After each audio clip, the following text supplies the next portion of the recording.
Introduction to Exodus. The book of Exodus continues the story of God's promises that began in the book of Genesis.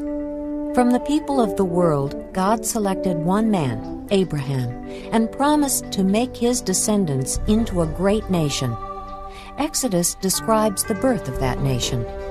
When the story of Genesis ends, we see Jacob and 70 of his descendants go into Egypt to live. When the book of Exodus begins, these descendants of Abraham have grown to over 2 million people. These people, called Israel or the Hebrews, became slaves under the Pharaoh of Egypt. The people prayed for deliverance.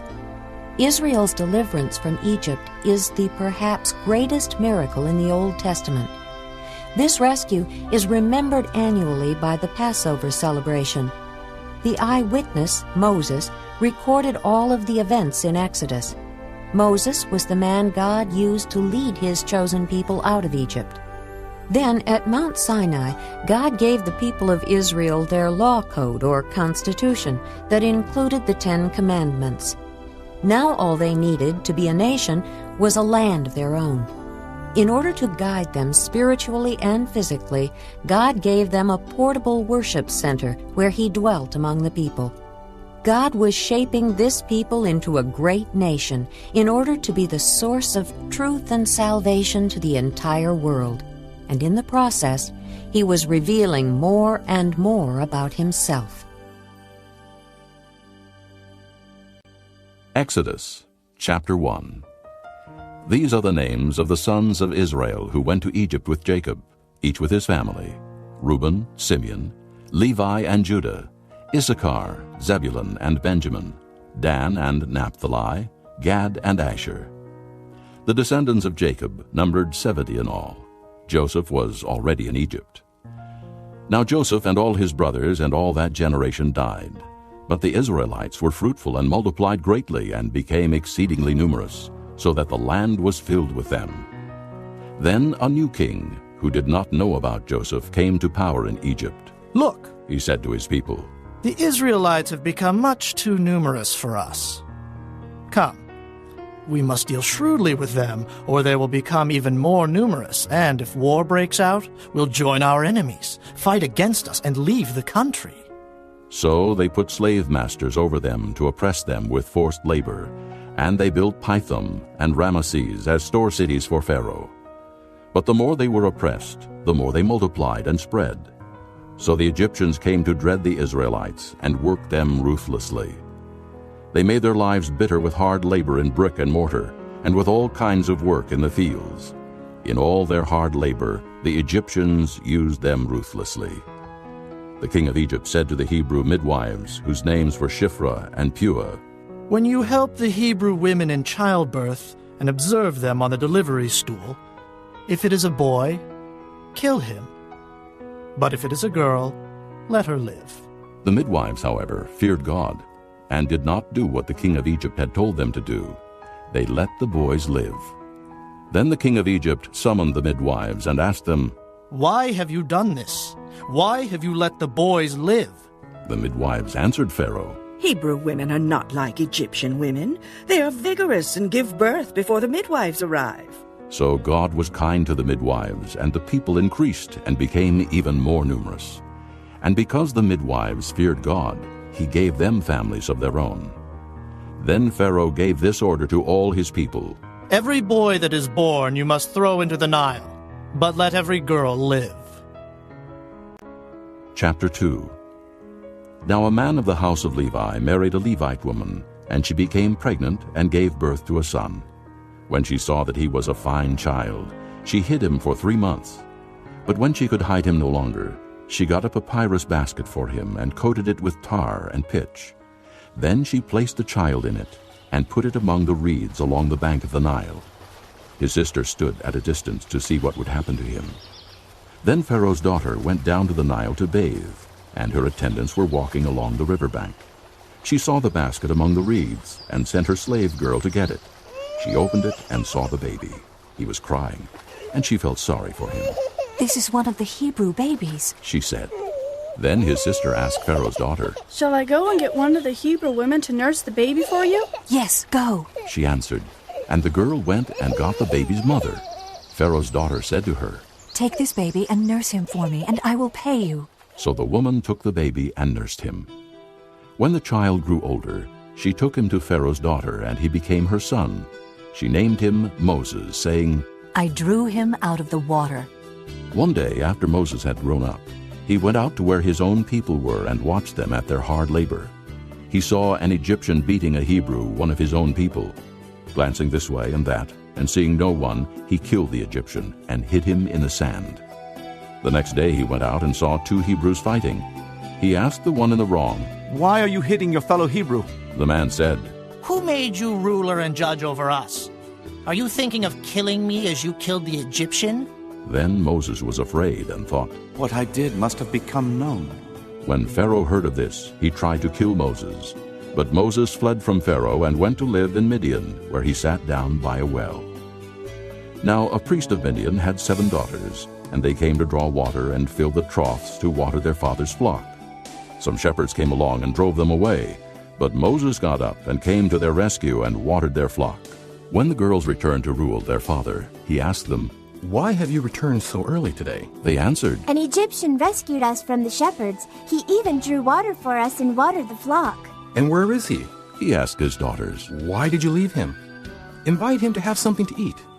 Moses agreed to stay with the man who gave his daughter Zipporah to Moses in marriage. Zipporah gave birth to a son, and Moses named him Gershom, saying, I have become an alien in a foreign land. During that long period, the king of Egypt died. The Israelites groaned in their slavery and cried out, and their cry for help because of their slavery went up to God. God heard their groaning, and he remembered his covenant with Abraham, with Isaac, and with Jacob. So God looked on the Israelites and was concerned about them. Chapter 3. Now Moses was tending the flock of Jethro, his father-in-law, the priest of Midian, and he led the flock to the far side of the desert and came to Horeb, the mountain of God. There the angel of the Lord appeared to him in flames of fire from within a bush. Moses saw that though the bush was on fire, it did not burn up. So Moses thought, I will go over and see this strange sight, why the bush does not burn up. When the Lord saw that he had gone over to look, God called to him from within the bush, Moses, Moses. And Moses said, Here I am. Do not come any closer. God said, Take off your sandals, for the place where you are standing is holy ground. Then he said, I am the God of your father, the God of Abraham, the God of Isaac, and the God of Jacob. At this, Moses hid his face, because he was afraid to look at God. The Lord said, I have indeed seen the misery of my people in Egypt. I have heard them crying out because of their slave drivers, and I am concerned about their suffering. So I have come down to rescue them from the hand of the Egyptians, and to bring them up out of that land into a good and spacious land, a land flowing with milk and honey, the home of the Canaanites, Hittites, Amorites, Perizzites, Hivites, and Jebusites. And now the cry of the Israelites has reached me, and I have seen the way the Egyptians are oppressing them. So now, go. I am sending you to Pharaoh to bring my people, the Israelites, out of Egypt. But Moses said to God, Who am I, that I should go to Pharaoh and bring the Israelites out of Egypt? And God said, I will be with you, and this will be the sign to you, that it is I who have sent you. When you have brought the people out of Egypt, you will worship God on this mountain. Moses said to God, Suppose I go to the Israelites and say to them, The God of your fathers has sent me to you, and they ask me, What is his name? Then what shall I tell them? God said to Moses, I am who I am. This is what you are to say to the Israelites. I am has sent me to you. God also said to Moses, Say to the Israelites, The Lord, the God of your fathers, the God of Abraham, the God of Isaac, and the God of Jacob has sent me to you. This is my name forever, the name by which I am to be remembered from generation to generation. Go assemble the elders of Israel, and say to them, "The Lord, the God of your fathers, the God of Abraham, Isaac, and Jacob, appeared to me and said, I have watched over you and have seen what has been done to you in Egypt, and I have promised to bring you up out of your misery in Egypt into the land of the Canaanites, Hittites, Amorites, Perizzites, Hivites, and Jebusites, a land flowing with milk and honey. The elders of Israel will listen to you. Then you and the elders are to go to the king of Egypt and say to him, The Lord, the God of the Hebrews, has met with us. Let us take a 3-day journey into the desert to offer sacrifices to the Lord our God. But I know that the king of Egypt will not let you go unless a mighty hand compels him. So I will stretch out my hand and strike the Egyptians with all the wonders that I will perform among them. After that, he will let you go. And I will make the Egyptians favorably disposed toward this people, so that when you leave, you will not go empty-handed. Every woman is to ask her neighbor, and any woman living in her house, for articles of silver and gold, and for clothing, which you will put on your sons and daughters. And so you will plunder the Egyptians. Chapter 4. Moses answered, What if they do not believe me, or listen to me and say, The Lord did not appear to you?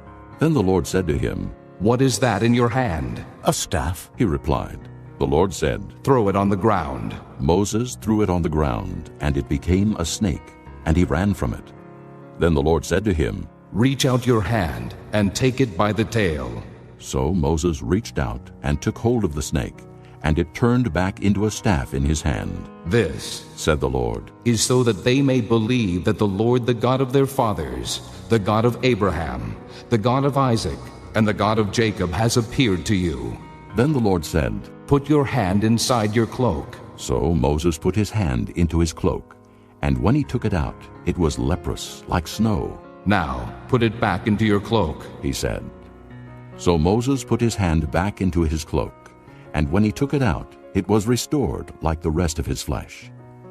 Then the Lord said, If they do not believe you or pay attention to the first miraculous sign, they may believe the second. But if they do not believe these 2 signs or listen to you, take some water from the Nile and pour it on the dry ground. The water you take from the river will become blood on the ground. Moses said to the Lord, O Lord, I have never been eloquent, neither in the past nor since you have spoken to your servant.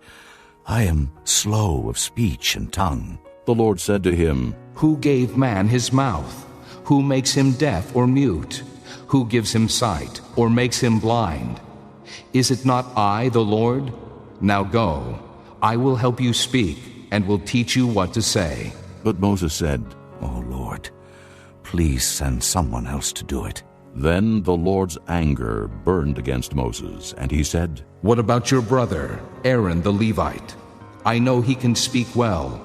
He is already on his way to meet you, and his heart will be glad when he sees you. You shall speak to him and put words in his mouth. I will help both of you speak and will teach you what to do.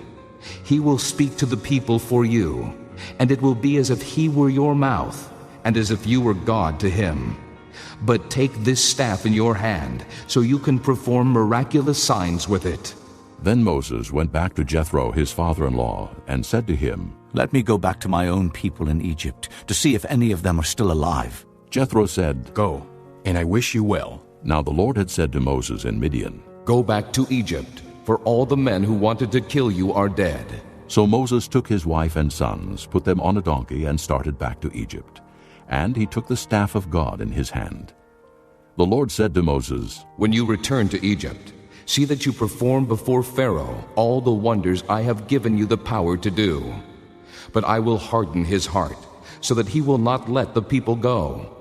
Then say to Pharaoh, This is what the Lord says, Israel is my firstborn son, and I told you, Let my son go, so he may worship me. But you refuse to let him go, so I will kill your firstborn son. At a lodging place on the way, the Lord met Moses and was about to kill him. But Zipporah took a flint knife, cut off her son's foreskin, and touched Moses' feet with it. Surely you are a bridegroom of blood to me. she said. So the Lord let him alone. At that time she said, bridegroom of blood, referring to circumcision. The Lord said to Aaron, Go into the desert to meet Moses. So he met Moses at the mountain of God and kissed him. Then Moses told Aaron everything the Lord had sent him to say, and also about all the miraculous signs he had commanded him to perform. Moses and Aaron brought together all the elders of the Israelites, and Aaron told them everything the Lord had said to Moses. He also performed the signs before the people, and they believed. And when they heard that the Lord was concerned about them and had seen their misery, they bowed down and worshipped. Chapter 5. Afterward, Moses and Aaron went to Pharaoh and said, This is what the Lord, the God of Israel, says. Let my people go, so that they may hold a festival to me in the desert. Pharaoh said, Who is the Lord that I should obey him and let Israel go? I do not know the Lord, and I will not let Israel go. Then they said, The God of the Hebrews has met with us. Now let us take a 3-day journey into the desert to offer sacrifices to the Lord our God, or he may strike us with plagues, or with the sword. But the king of Egypt said, Moses and Aaron, why are you taking the people away from their labor? Get back to your work. Then Pharaoh said, Look, the people of the land are now numerous, and you are stopping them from working. That same day, Pharaoh gave this order to the slave drivers and foremen in charge of the people. You are no longer to supply the people with straw for making bricks. Let them go and gather their own straw. But require them to make the same number of bricks as before. Don't reduce the quota. They are lazy. That is why they are crying out, Let us go and sacrifice to our God. Make the work harder for the men so that they keep working and pay no attention to lies. Then the slave drivers and the foremen went out and said to the people, This is what Pharaoh says. I will not give you any more straw. Go and get your own straw wherever you can find it. But your work will not be reduced at all. So the people scattered all over Egypt to gather stubble to use for straw. The slave drivers kept pressing them, saying, Complete the work required of you for each day, just as when you had straw. The Israelite foremen, appointed by Pharaoh's slave drivers, were beaten and were asked, Why didn't you meet your quota of bricks yesterday or today as before? Then the Israelite foreman went and appealed to Pharaoh. Why have you treated your servants this way? Your servants are given no straw, yet we are told make bricks. Your servants are being beaten, but the fault is with your own people. Pharaoh said, Lazy, that's what you are. Lazy. That is why you keep saying, Let us go and sacrifice to the Lord. Now get to work.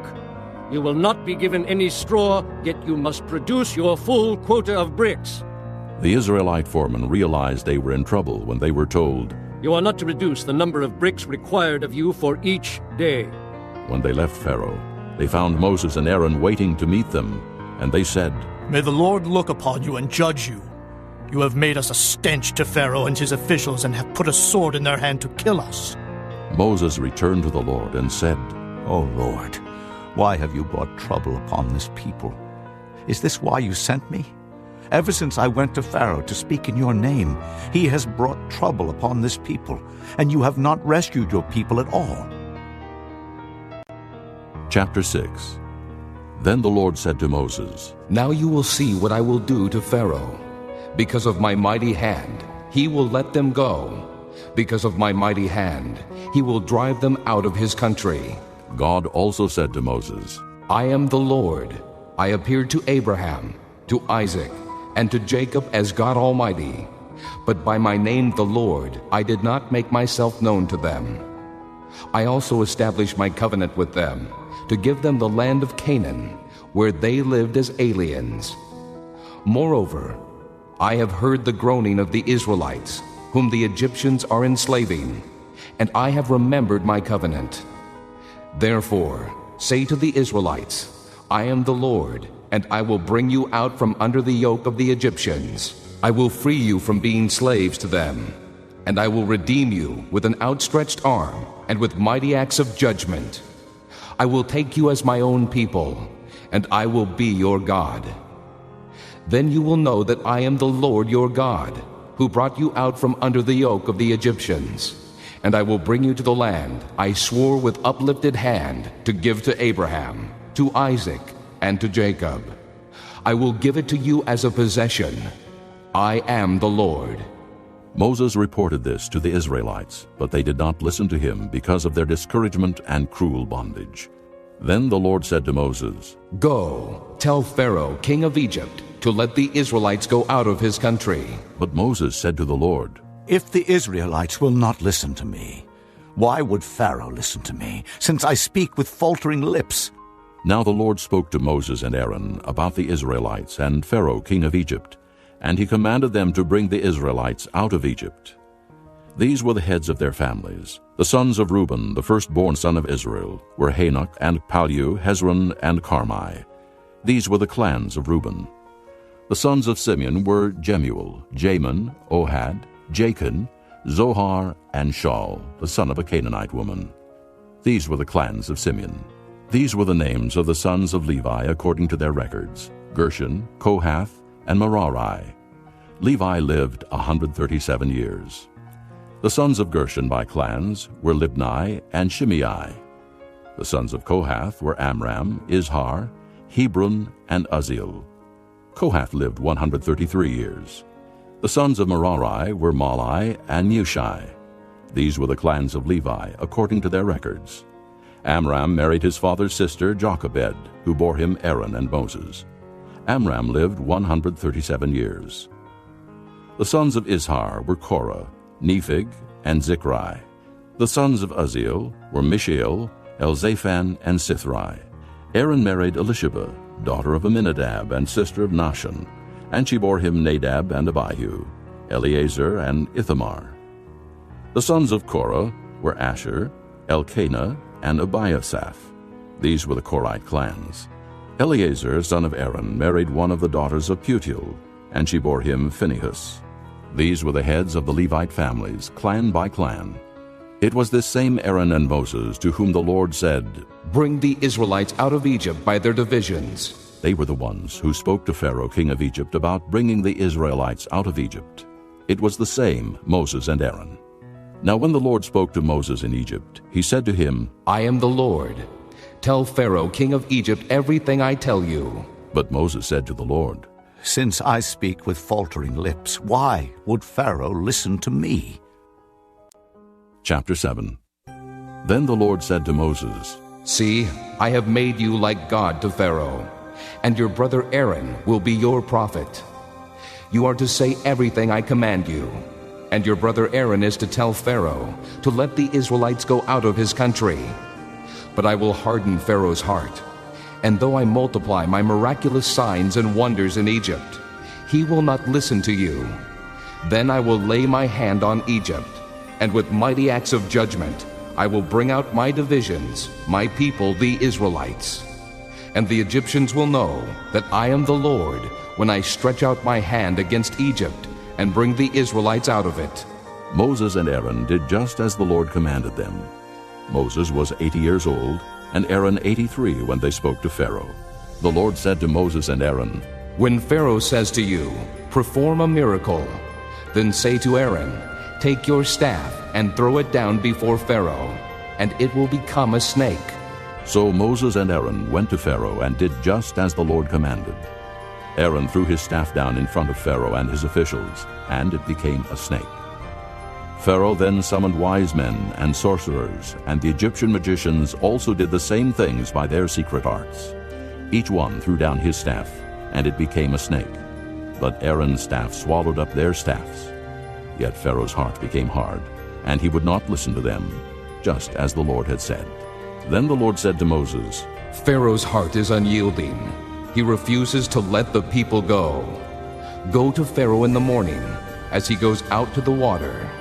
Wait on the bank of the Nile to meet him, and take in your hand the staff that was changed into a snake.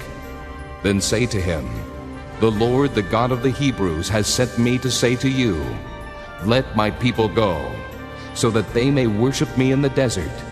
But until now you have not listened. This is what the Lord says. By this you will know that I am the Lord.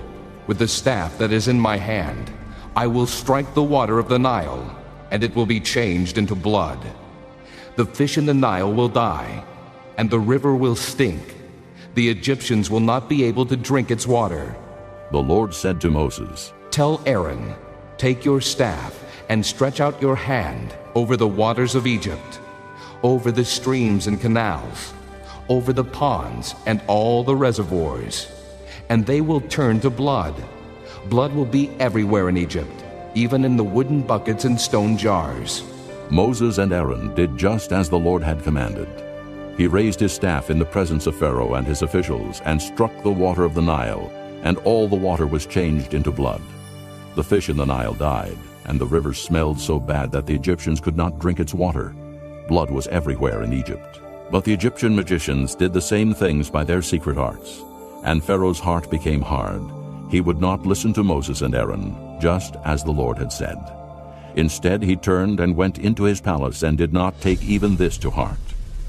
And all the Egyptians dug along the Nile to get drinking water, because they could not drink the water of the river.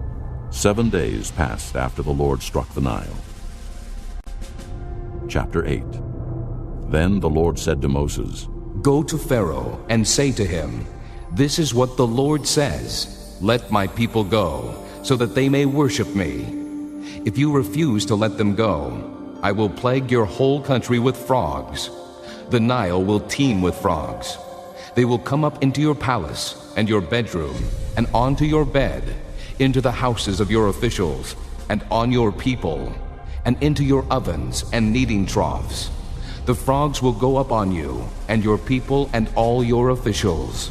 Then the Lord said to Moses, Tell Aaron, stretch out your hand with your staff over the streams and canals and ponds, and make frogs come up on the land of Egypt. So Aaron stretched out his hand over the waters of Egypt, and the frogs came up and covered the land.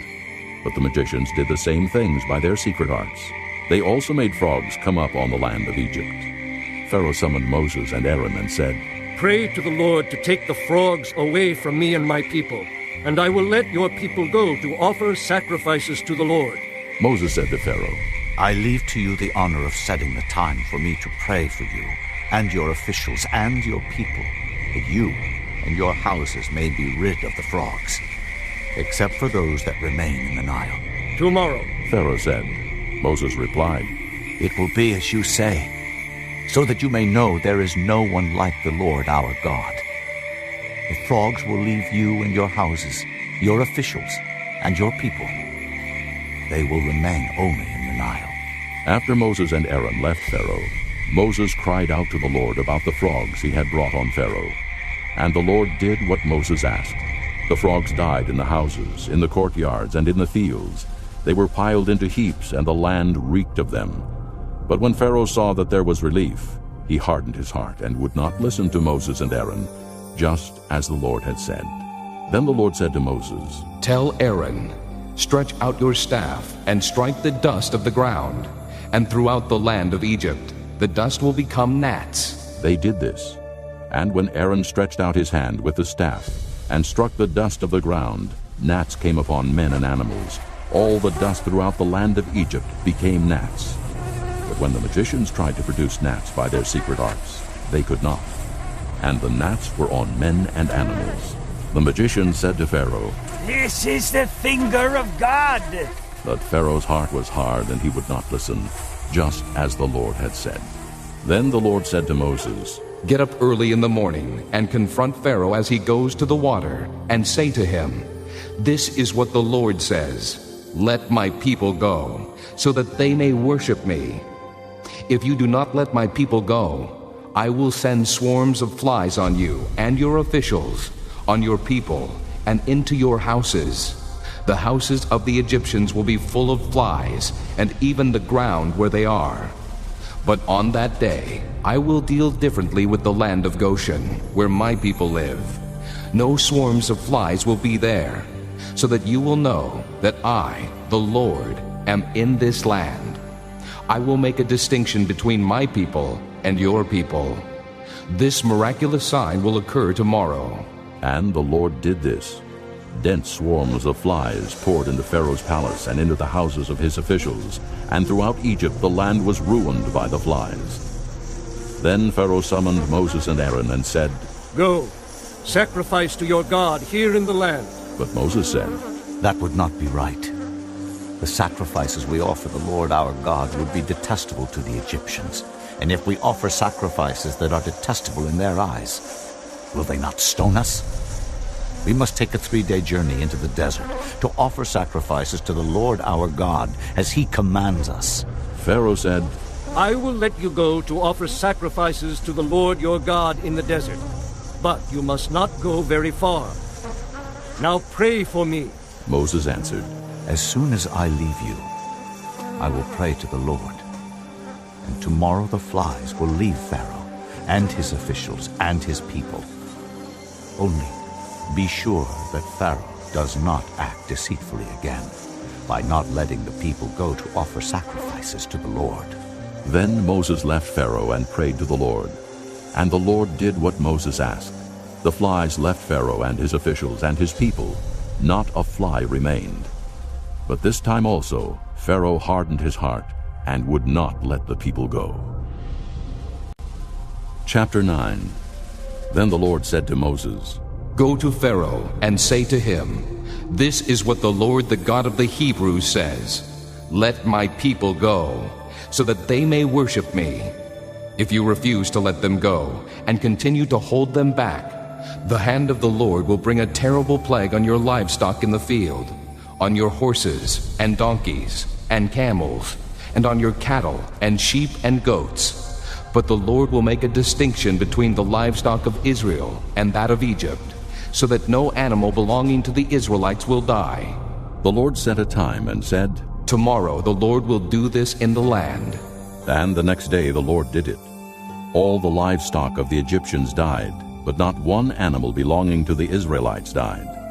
Pharaoh sent men to investigate and found that not even one of the animals of the Israelites had died. Yet his heart was unyielding, and he would not let the people go. Then the Lord said to Moses and Aaron, Take handfuls of soot from a furnace, and have Moses toss it into the air in the presence of Pharaoh. It will become fine dust over the whole land of Egypt, and festering boils will break out on men and animals throughout the land. So they took soot from a furnace and stood before Pharaoh. Moses tossed it into the air, and festering boils broke out on men and animals. The magicians could not stand before Moses because of the boils that were on them and on all the Egyptians. But the Lord hardened Pharaoh's heart, and he would not listen to Moses and Aaron, just as the Lord had said to Moses. Then the Lord said to Moses, Get up early in the morning, confront Pharaoh and say to him, This is what the Lord, the God of the Hebrews, says. Let my people go, so that they may worship me.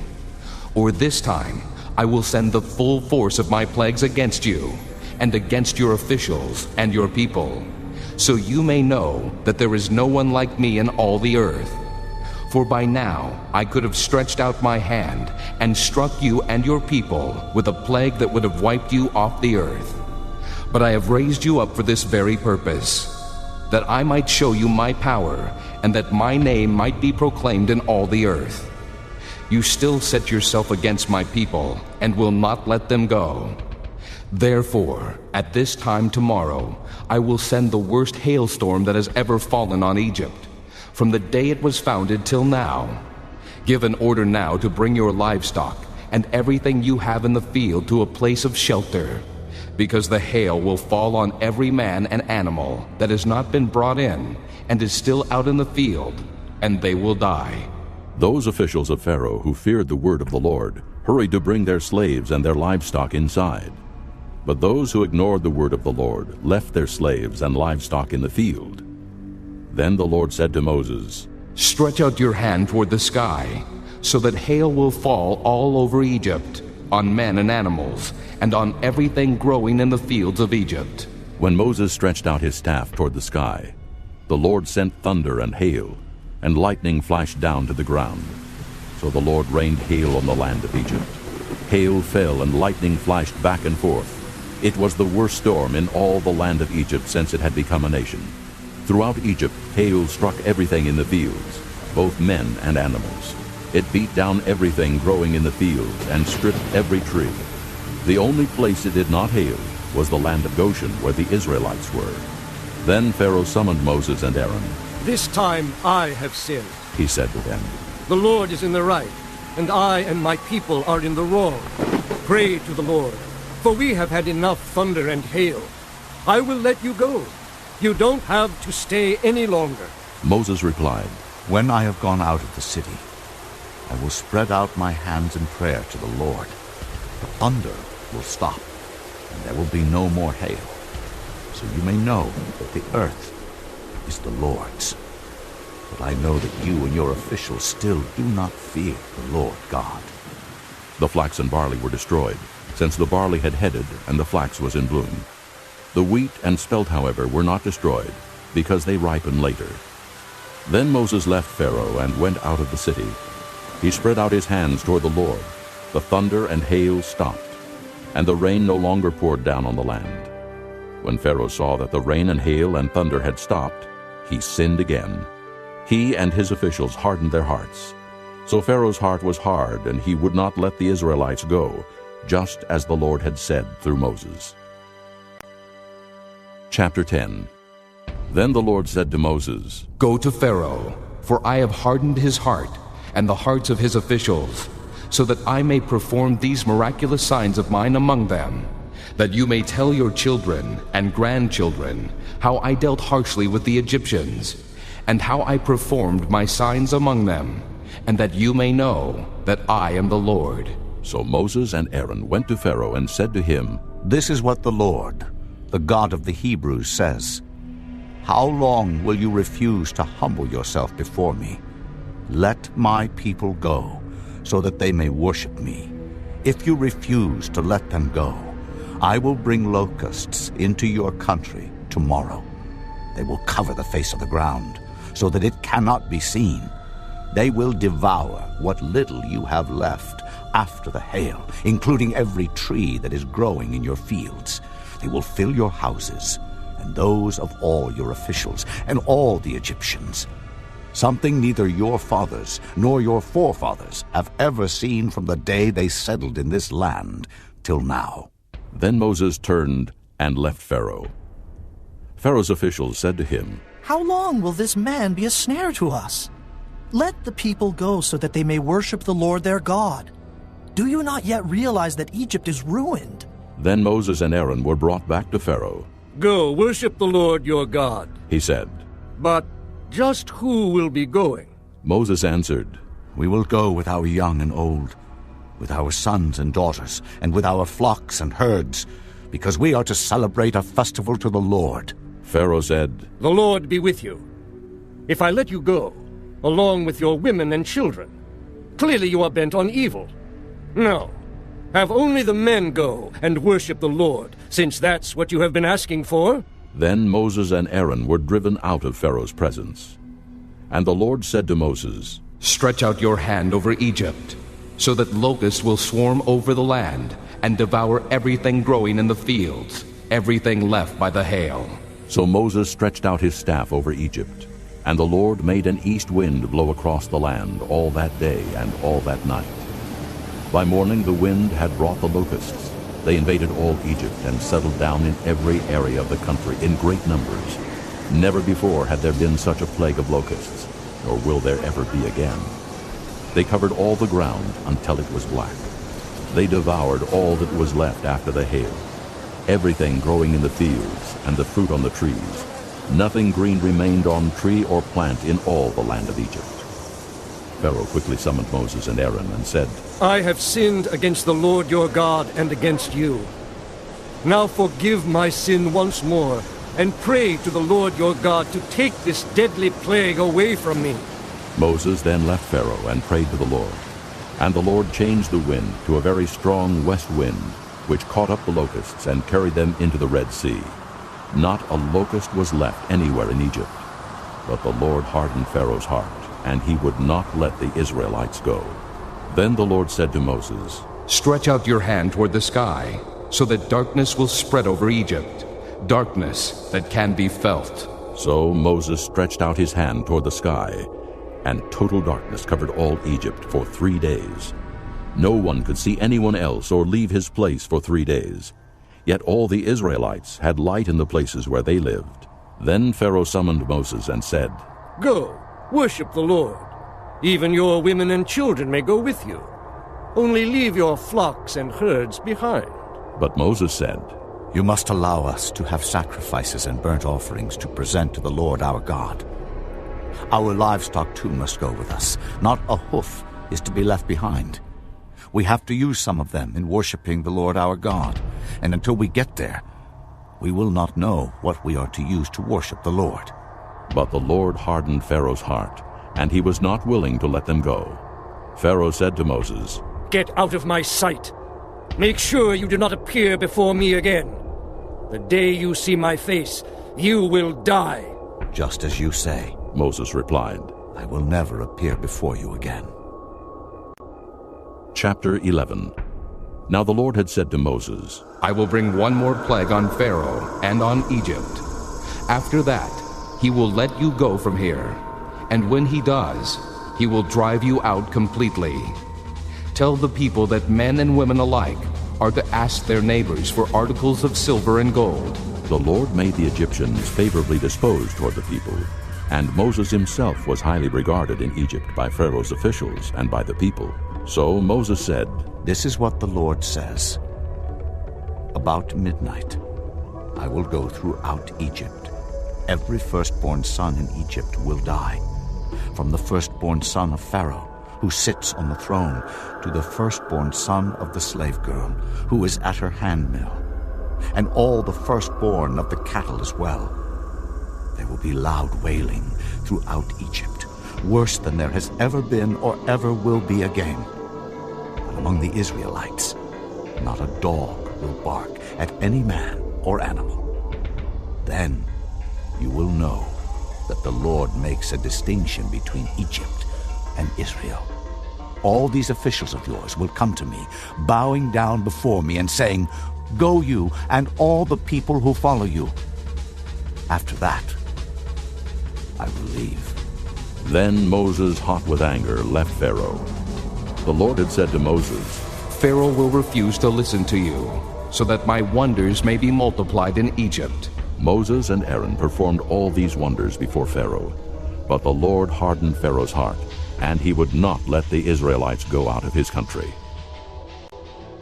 Chapter 12. The Lord said to Moses and Aaron in Egypt, This month is to be for you the first month of your year. Tell the whole community of Israel that on the 10th day of this month, each man is to take a lamb for his family, one for each household. If any household is too small for a whole lamb, they must share one with their nearest neighbor, having taken into account the number of people there are.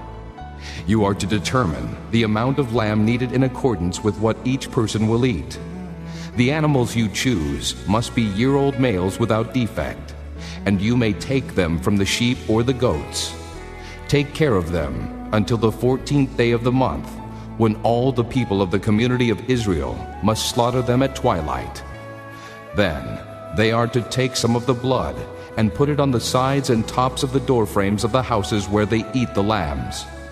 That same night they are to eat the meat roasted over the fire, along with bitter herbs and bread made without yeast. Do not eat the meat raw or cooked in water, but roast it over the fire, head, legs, and inner parts. Do not leave any of it till morning. If some is left till morning, you must burn it. This is how you are to eat it, with your cloak tucked into your belt, your sandals on your feet, and your staff in your hand. Eat it in haste. It is the Lord's Passover.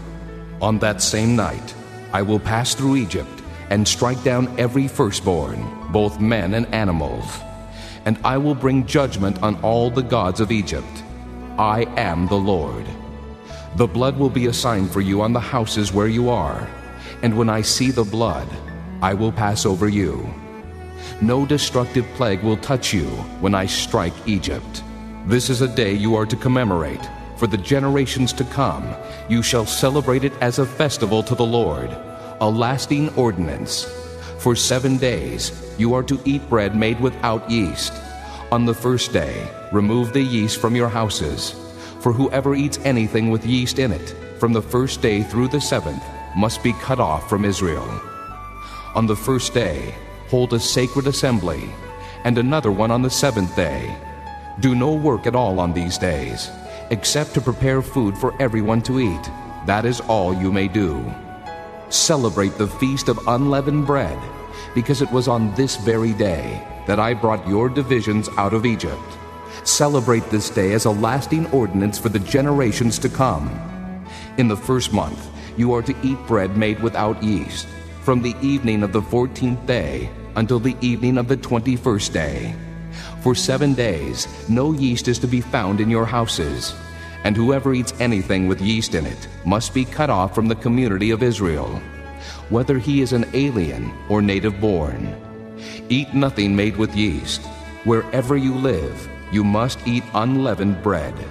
Then Moses summoned all the elders of Israel and said to them, Go at once and select the animals for your families and slaughter the Passover lamb.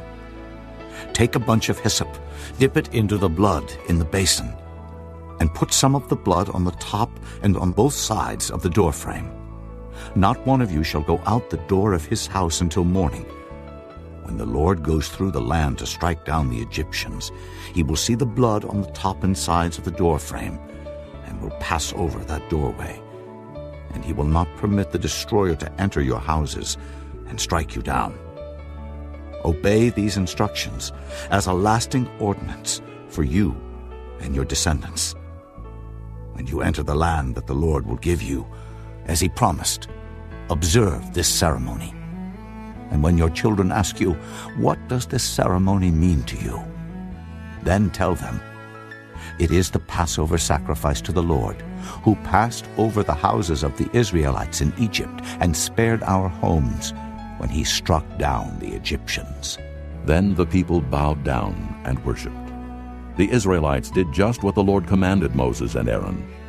At midnight, the Lord struck down all the firstborn in Egypt, from the firstborn of Pharaoh who sat on the throne, to the firstborn of the prisoner who was in the dungeon, and the firstborn of all the livestock as well. Pharaoh and all his officials and all the Egyptians got up during the night, and there was loud wailing in Egypt, for there was not a house without someone dead.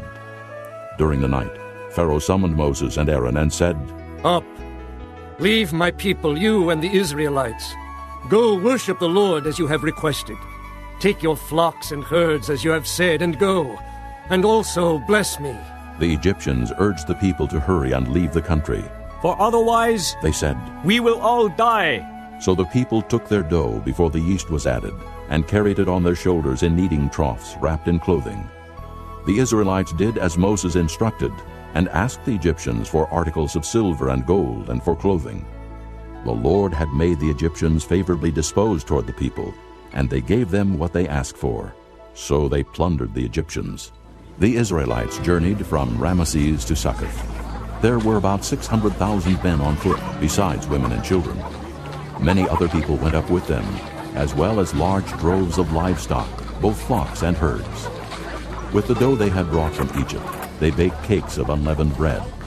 The dough was without yeast because they had been driven out of Egypt and did not have time to prepare food for themselves. Now the length of time the Israelite people lived in Egypt was 430 years.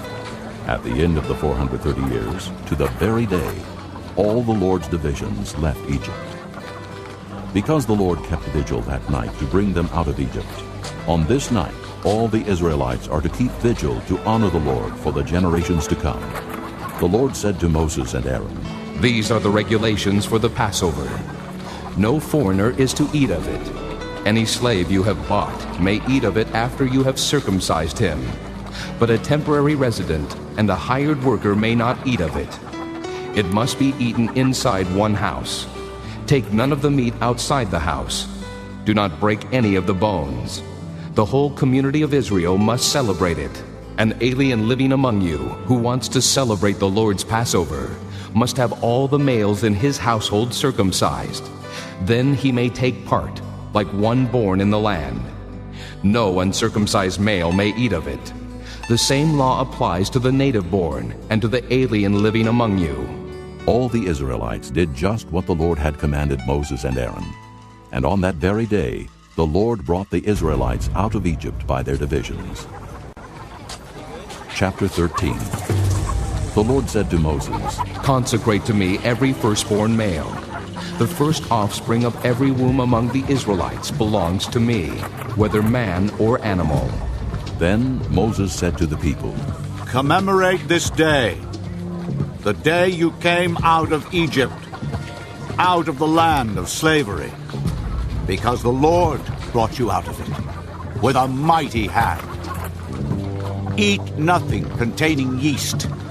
Today, in the month of Abib, you are leaving. When the Lord brings you into the land of the Canaanites, Hittites, Amorites, Hivites, and Jebusites, the land he swore to your forefathers to give you, a land flowing with milk and honey. You are to observe this ceremony in this month. For 7 days, eat bread made without yeast, and on the 7th day, hold a festival to the Lord. Eat unleavened bread during those 7 days. Nothing with yeast in it is to be seen among you, nor shall any yeast be seen anywhere within your borders. On that day, tell your son, I do this because of what the Lord did for me when I came out of Egypt. This observance will be for you like a sign on your hand and a reminder on your forehead that the law of the Lord is to be on your lips. For the Lord brought you out of Egypt with his mighty hand. You must keep this ordinance at the appointed time, year after year. After the Lord brings you into the land of the Canaanites and gives it to you, as he promised on oath to you and your forefathers, you are to give over to the Lord the first offspring of every womb. All the firstborn males of your livestock belong to the Lord. Redeem with a lamb every firstborn donkey. But if you do not redeem it, break its neck. Redeem every firstborn among your sons. In days to come, when your son asks you, What does this mean? Say to him, With a mighty hand the Lord brought us out of Egypt, out of the land of slavery. When Pharaoh stubbornly refused to let us go, the Lord killed every firstborn in Egypt, both man and animal. This is why I sacrifice to the Lord the first male offspring of every womb, and redeem each of my firstborn sons. And it will be like a sign on your hand, and a symbol on your forehead, that the Lord brought us out of Egypt with his mighty hand. When Pharaoh let the people go, God did not lead them on the road through the Philistine country, though that was shorter. For God said, If they face war, they might change their minds and return to Egypt. So God led the people around by the desert road toward the Red Sea. The Israelites went up out of Egypt armed for battle. Moses took the bones of Joseph with him, because Joseph had made the sons of Israel swear an oath. He had said, God will surely come to your aid, and then you must carry my bones up with you from this place. After leaving Succoth, they camped at Etham on the edge of the desert. By day the Lord went ahead of them in a pillar of cloud to guide them on their way, and by night in a pillar of fire to give them light, so that they could travel by day or night. Neither the pillar of cloud by day nor the pillar of fire by night left its place in front of the people. Chapter 14. Then the Lord said to Moses, Tell the Israelites to turn back and encamp near Pi-hahiroth, between Migdol and the sea. They are to encamp by the sea, directly opposite Baal-zephon. Pharaoh will think the Israelites are wandering around the land in confusion, hemmed in by the desert. And I will harden Pharaoh's heart, and he will pursue them. But I will gain glory for myself through Pharaoh and all his army, and the Egyptians will know that I am the Lord. So the Israelites did this. When the king of Egypt was told that the people had fled, Pharaoh and his officials changed their minds about them and said, What have we done? We have let the Israelites go and have lost their services. So he had his chariot made ready and took his army with him. He took 600 of the best chariots, along with all the other chariots of Egypt, with officers over all of them. The Lord hardened the heart of Pharaoh, king of Egypt, so that he pursued the Israelites who were marching out boldly. The Egyptians, all Pharaoh's horses and chariots, horsemen and troops, pursued the Israelites and overtook them as they camped by the sea near Pi-hahiroth, opposite Baal-zephon. As Pharaoh approached, the Israelites looked up, and there were the Egyptians marching after them. They were terrified and cried out to the Lord. They said to Moses, Was it because there were no graves in Egypt that you brought us to the desert to die? What have you done to us by bringing us out of Egypt? Didn't we say to you in Egypt, Leave us alone, let us serve the Egyptians? It would have been better for us to serve the Egyptians than to die in the desert. Moses answered the people, Do not be afraid. Stand firm, and you will see the deliverance the Lord will bring you today. The Egyptians you see today, you will never see again. The Lord will fight for you. You need only to be still. Then the Lord said to Moses, Why are you crying out to me? Tell the Israelites to move on. Raise your staff and stretch out your hand over the sea to divide the water, so that the Israelites can go through the sea on dry ground. I will harden the hearts of the Egyptians, so that they will go in after them. And I will gain glory through Pharaoh and all his army, through his chariots and his horsemen. The Egyptians will know that I am the Lord when I gain glory through Pharaoh, his chariots, and his horsemen. Then the angel of God, who had been traveling in front of Israel's army, withdrew and went behind them. The pillar of cloud also moved from in front and stood behind them, coming between the armies of Egypt and Israel. Throughout the night the cloud brought darkness to the one side and light to the other side, so neither went near the other all night long. Then Moses stretched out his hand over the sea, and all that night the Lord drove the sea back with a strong east wind and turned it into dry land.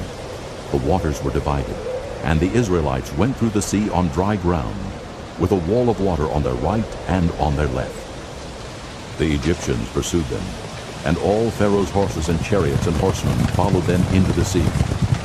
During the last watch of the night, the Lord looked down from the pillar of fire and cloud at the Egyptian army and threw it into confusion. He made the wheels of their chariots come off, so that they had difficulty driving. And the Egyptians said, Let's get away from the Israelites. The Lord is fighting for them against Egypt. Then the Lord said to Moses, Stretch out your hand over the sea, so that the waters may flow back over the Egyptians and their chariots and horsemen. Moses stretched out his hand over the sea, and at daybreak the sea went back to its place. The Egyptians were fleeing toward it, and the Lord swept them into the sea. The water flowed back and covered the chariots and horsemen, the entire army of Pharaoh that had followed the Israelites into the sea. Not one of them survived. But the Israelites went through the sea on dry ground, with a wall of water on their right and on their left. That day the Lord saved Israel from the hands of the Egyptians, and Israel saw the Egyptians lying dead on the shore. And when the Israelites saw the great power the Lord displayed against the Egyptians, the people feared the Lord, and put their trust in him and in Moses his servant.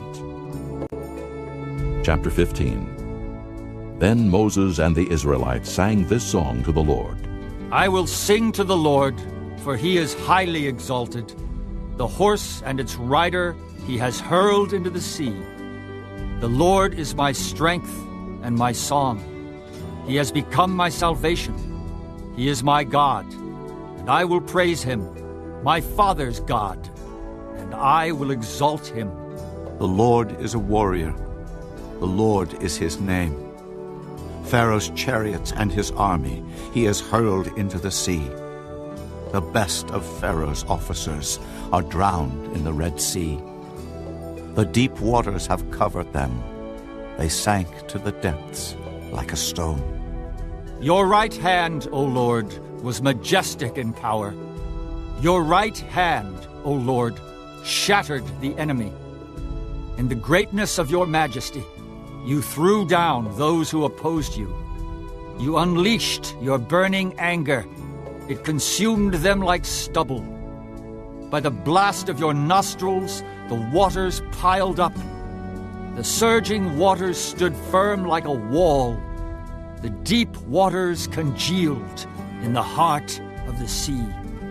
The enemy boasted, I will pursue, I will overtake them. I will divide the spoils, I will gorge myself on them. I will draw my sword, and my hand will destroy them. But you blew with your breath, and the sea covered them. They sank like lead in the mighty waters. Who among the gods is like you, O Lord? Who is like you, majestic in holiness, awesome in glory, working wonders? You stretched out your right hand, and the earth swallowed them. In your unfailing love, you will lead the people you have redeemed. In your strength, you will guide them to your holy dwelling. The nations will hear and tremble. Anguish will grip the people of Philistia. The chiefs of Edom will be terrified. The leaders of Moab will be seized with trembling. The people of Canaan will melt away. Terror and dread will fall upon them. By the power of your arm, they will be as still as a stone. Until your people pass by, O Lord, until the people you bought pass by. You will bring them in and plant them on the mountain of your inheritance, the place, O Lord, you made for your dwelling, the sanctuary, O Lord, your hands established. The Lord will reign forever and ever. When Pharaoh's horses, chariots, and horsemen went into the sea, the Lord brought the waters of the sea back over them. But the Israelites walked through the sea on dry ground. Then Miriam, the prophetess, Aaron's sister, took a tambourine in her hand, and all the women followed her with tambourines and dancing. Miriam sang to them, Sing to the Lord, for he is highly exalted. The horse and its rider he has hurled into the sea. Then Moses led Israel from the Red Sea, and they went into the desert of Shur. For 3 days they traveled in the desert without finding water. When they came to Marah, they could not drink its water because it was bitter. That is why the place is called Marah. So the people grumbled against Moses, saying, What are we to drink? Then Moses cried out to the Lord, and the Lord showed him a piece of wood. He threw it into the water, and the water became sweet. There the Lord made a decree and a law for them, and there he tested them. He said, If you listen carefully to the voice of the Lord your God, and do what is right in his eyes, if you pay attention to his commands and keep all his decrees, I will not bring on you any of the diseases I brought on the Egyptians, for I am the Lord who heals you.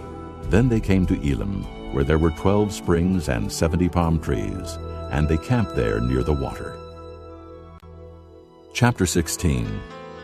The whole Israelite community set out from Elim and came to the desert of Sin, which is between Elim and Sinai, on the 15th day of the 2nd month after they had come out of Egypt. In the desert, the whole community grumbled against Moses and Aaron. The Israelites said to them, If only we had died by the Lord's hand in Egypt. There we sat around pots of meat and ate all the food we wanted.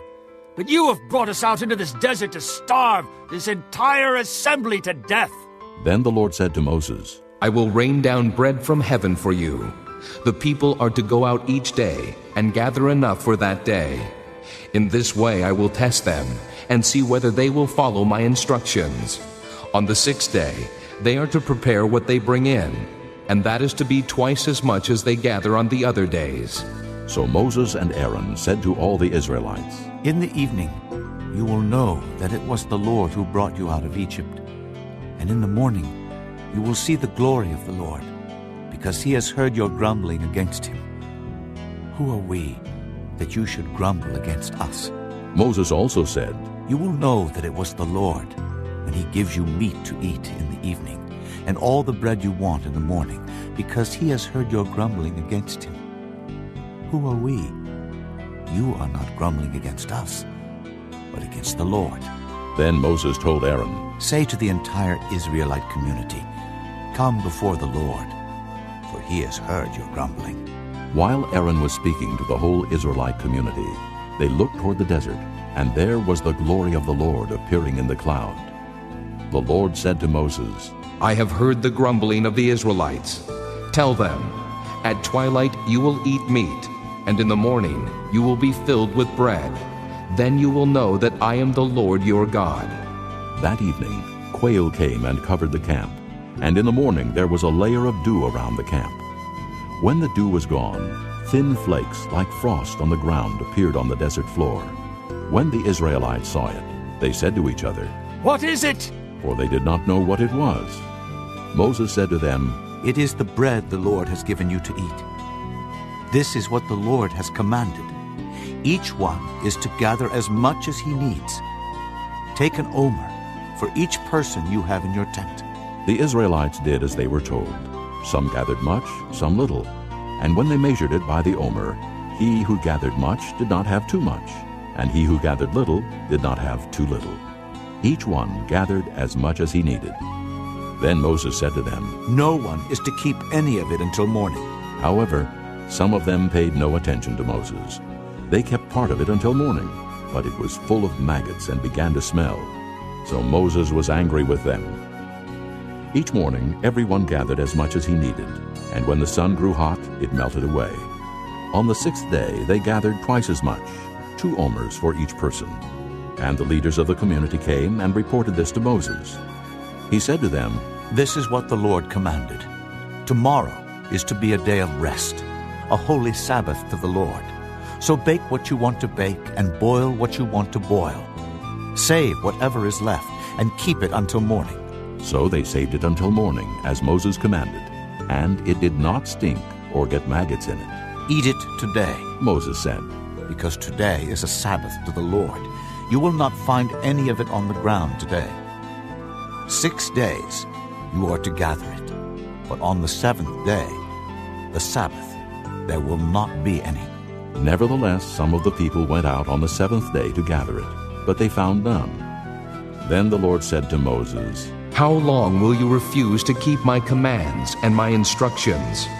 Bear in mind that the Lord has given you the Sabbath. That is why on the 6th day he gives you bread for 2 days. Everyone is to stay where he is on the 7th day. No one is to go out. So the people rested on the 7th day. The people of Israel called the bread manna. It was white like coriander seed and tasted like wafers made with honey. Moses said, This is what the Lord has commanded. Take an omer of manna and keep it for the generations to come, so they can see the bread I gave you to eat in the desert when I brought you out of Egypt. So Moses said to Aaron, Take a jar and put an omer of manna in it. Then place it before the Lord to be kept for the generations to come. As the Lord commanded Moses, Aaron put the manna in front of the testimony, that it might be kept. The Israelites ate manna 40 years, until they came to a land that was settled. They ate manna until they reached the border of Canaan. An omer is 1/10 of an ephah. This concludes Disc 4.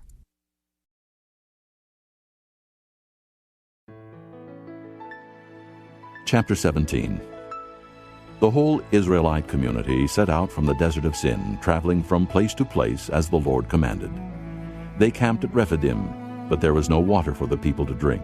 So they quarreled with Moses and said, Give us water to drink! Moses replied, Why do you quarrel with me? Why do you put the Lord to the test? But the people were thirsty for water there, and they grumbled against Moses. They said, Why did you bring us up out of Egypt, to make us and our children and livestock die of thirst? Then Moses cried out to the Lord, What am I to do with these people? They are almost ready to stone me. The Lord answered Moses, Walk on ahead of the people. Take with you some of the elders of Israel, and take in your hand the staff with which you struck the Nile, and go. I will stand there before you by the rock at Horeb. Strike the rock, and water will come out of it for the people to drink. So Moses did this in the sight of the elders of Israel. And he called the place Massah and Meribah, because the Israelites quarreled, and because they tested the Lord, saying, Is the Lord among us or not? The Amalekites came and attacked the Israelites at Rephidim. Moses said to Joshua, Choose some of our men, and go out to fight the Amalekites. Tomorrow I will stand on top of the hill with the staff of God in my hands. So Joshua fought the Amalekites as Moses had ordered, and Moses, Aaron, and Hur went to the top of the hill. As long as Moses held up his hands, the Israelites were winning, but whenever he lowered his hands, the Amalekites were winning. When Moses' hands grew tired, they took a stone and put it under him, and he sat on it. Aaron and Hur held his hands up, one on one side, one on the other, so that his hands remained steady till sunset. So Joshua overcame the Amalekite army with the sword. Then the Lord said to Moses, "Write this on a scroll as something to be remembered, and make sure that Joshua hears it, because I will completely blot out the memory of Amalek from under heaven." Moses built an altar and called it, "The Lord is my banner." He said, "For hands were lifted up to the throne of the Lord. The Lord will be at war against the Amalekites from generation to generation." Chapter 18. Now Jethro, the priest of Midian and father-in-law of Moses, heard of everything God had done for Moses and for his people Israel, and how the Lord had brought Israel out of Egypt. After Moses had sent away his wife Zipporah, his father-in-law Jethro received her and her 2 sons. One son was named Gershom, for Moses said, "I have become an alien in a foreign land." And the other was named Eliezer, for he said, "My father's God was my helper. He saved me from the sword of Pharaoh." Jethro, Moses' father-in-law, together with Moses' sons and wife, came to him in the desert where he was camped near the mountain of God. Jethro had sent word to him, "I, your father-in-law Jethro, am coming to you with your wife and her 2 sons." So Moses went out to meet his father-in-law and bowed down and kissed him. They greeted each other and then went into the tent. Moses told his father-in-law about everything the Lord had done to Pharaoh and the Egyptians for Israel's sake, and about all the hardships they had met along the way, and how the Lord had saved them. Jethro was delighted to hear about all the good things the Lord had done for Israel in rescuing them from the hand of the Egyptians.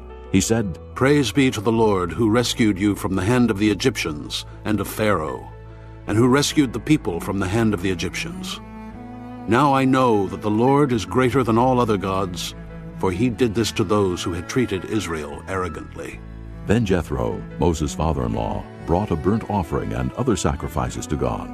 And Aaron came with all the elders of Israel to eat bread with Moses' father-in-law in the presence of God. The next day Moses took his seat to serve as judge for the people, and they stood around him from morning till evening. When his father-in-law saw all that Moses was doing for the people, he said, "What is this you are doing for the people? Why do you alone sit as judge, while all these people stand around you from morning till evening?" Moses answered him, "Because the people come to me to seek God's will. Whenever they have a dispute, it is brought to me, and I decide between the parties and inform them of God's decrees and laws." Moses' father-in-law replied, "What you are doing is not good. You and these people who come to you will only wear yourselves out. The work is too heavy for you. You cannot handle it alone. Listen now to me, and I will give you some advice, and may God be with you. You must be the people's representative before God, and bring their disputes to him. Teach them the decrees and laws, and show them the way to live and the duties they are to perform. But select capable men from all the people, men who fear God, trustworthy men who hate dishonest gain, and appoint them as officials over thousands, hundreds, 50s, and 10s. Have them serve as judges for the people at all times, but have them bring every difficult case to you. The simple cases they can decide themselves. That will make your load lighter because they will share it with you.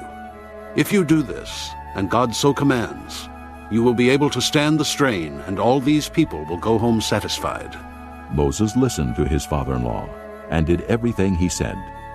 He chose capable men from all Israel and made them leaders of the people, officials over thousands, hundreds, 50s, and 10s. They served as judges for the people at all times. The difficult cases they brought to Moses, but the simple ones they decided themselves. Then Moses sent his father-in-law on his way, and Jethro returned to his own country. Chapter 19. In the 3rd month after the Israelites left Egypt, on the very day, they came to the desert of Sinai. After they set out from Rephidim, they entered the desert of Sinai, and Israel camped there in the desert, in front of the mountain. Then Moses went up to God, and the Lord called to him from the mountain and said, "This is what you are to say to the house of Jacob, and what you are to tell the people of Israel. You yourselves have seen what I did to Egypt, and how I carried you on eagle's wings, and brought you to myself. Now if you obey me fully, and keep my covenant, then out of all nations you will be my treasured possession. Although the whole earth is mine, you will be for me a kingdom of priests and a holy nation. These are the words you are to speak to the Israelites." So Moses went back and summoned the elders of the people and set before them all the words the Lord had commanded him to speak. The people all responded together, "We will do everything the Lord has said." So Moses brought their answer back to the Lord. The Lord said to Moses, "I am going to come to you in a dense cloud, so that the people will hear me speaking with you, and will always put their trust in you." Then Moses told the Lord what the people had said. And the Lord said to Moses, "Go to the people, and consecrate them today and tomorrow. Have them wash their clothes, and be ready by the third day, because on that day the Lord will come down on Mount Sinai, in the sight of all the people. Put limits for the people around the mountain, and tell them, 'Be careful that you do not go up the mountain or touch the foot of it. Whoever touches the mountain shall surely be put to death. He shall surely be stoned or shot with arrows. Not a hand is to be laid on him. Whether man or animal, he shall not be permitted to live. Only when the ram's horn sounds a long blast may they go up to the mountain.'" After Moses had gone down the mountain to the people, he consecrated them, and they washed their clothes. Then he said to the people, "Prepare yourselves for the third day. Abstain from sexual relations." On the morning of the third day there was thunder and lightning, with a thick cloud over the mountain, and a very loud trumpet blast. Everyone in the camp trembled. Then Moses led the people out of the camp to meet with God, and they stood at the foot of the mountain. Mount Sinai was covered with smoke, because the Lord descended on it in fire. The smoke billowed up from it like smoke from a furnace. The whole mountain trembled violently, and the sound of the trumpet grew louder and louder. Then Moses spoke, and the voice of God answered him. The Lord descended to the top of Mount Sinai and called Moses to the top of the mountain. So Moses went up, and the Lord said to him, "Go down and warn the people, so they do not force their way through to see the Lord, and many of them perish. Even the priests who approach the Lord must consecrate themselves, or the Lord will break out against them." Moses said to the Lord, "The people cannot come up Mount Sinai because you yourself warned us. Put limits around the mountain and set it apart as holy." The Lord replied, "Go down and bring Aaron up with you. But the priests and the people must not force their way through to come up to the Lord, or he will break out against them." So Moses went down to the people and told them. Chapter 20. And God spoke all these words, "I am the Lord your God, who brought you out of Egypt, out of the land of slavery. You shall have no other gods before me. You shall not make for yourself an idol in the form of anything in heaven above, or on the earth beneath, or in the waters below. You shall not bow down to them or worship them. For I, the Lord your God, am a jealous God, punishing the children for the sin of the fathers to the third and fourth generation of those who hate me, but showing love to 1,000 generations of those who love me and keep my commandments. You shall not misuse the name of the Lord your God, for the Lord will not hold anyone guiltless who misuses his name. Remember the Sabbath day by keeping it holy. 6 days you shall labor and do all your work, but the seventh day is a Sabbath to the Lord your God. On it you shall not do any work, neither you nor your son or daughter, nor your manservant or maidservant, nor your animals, nor the alien within your gates.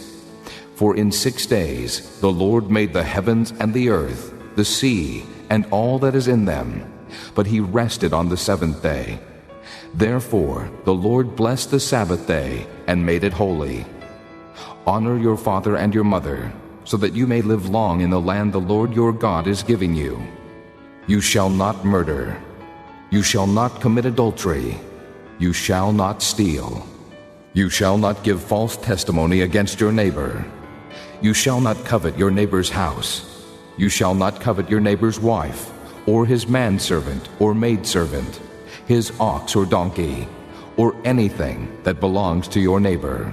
When the people saw the thunder and lightning, and heard the trumpet, and saw the mountain in smoke, they trembled with fear. They stayed at a distance and said to Moses, Speak to us yourself, and we will listen. But do not have God speak to us, or we will die. Moses said to the people, Do not be afraid. God has come to test you, so that the fear of God will be with you, to keep you from sinning. The people remained at a distance, while Moses approached the thick darkness where God was. Then the Lord said to Moses, Tell the Israelites this, You have seen for yourselves that I have spoken to you from heaven. Do not make any gods to be alongside me. Do not make for yourselves gods of silver or gods of gold. Make an altar of earth for me, and sacrifice on it your burnt offerings and fellowship offerings, your sheep and goats and your cattle. Wherever I cause my name to be honored, I will come to you and bless you. If you make an altar of stones for me, do not build it with dressed stones, for you will defile it if you use a tool on it. And do not go up to my altar on steps, lest your nakedness be exposed on it. Chapter 21. These are the laws you are to set before them.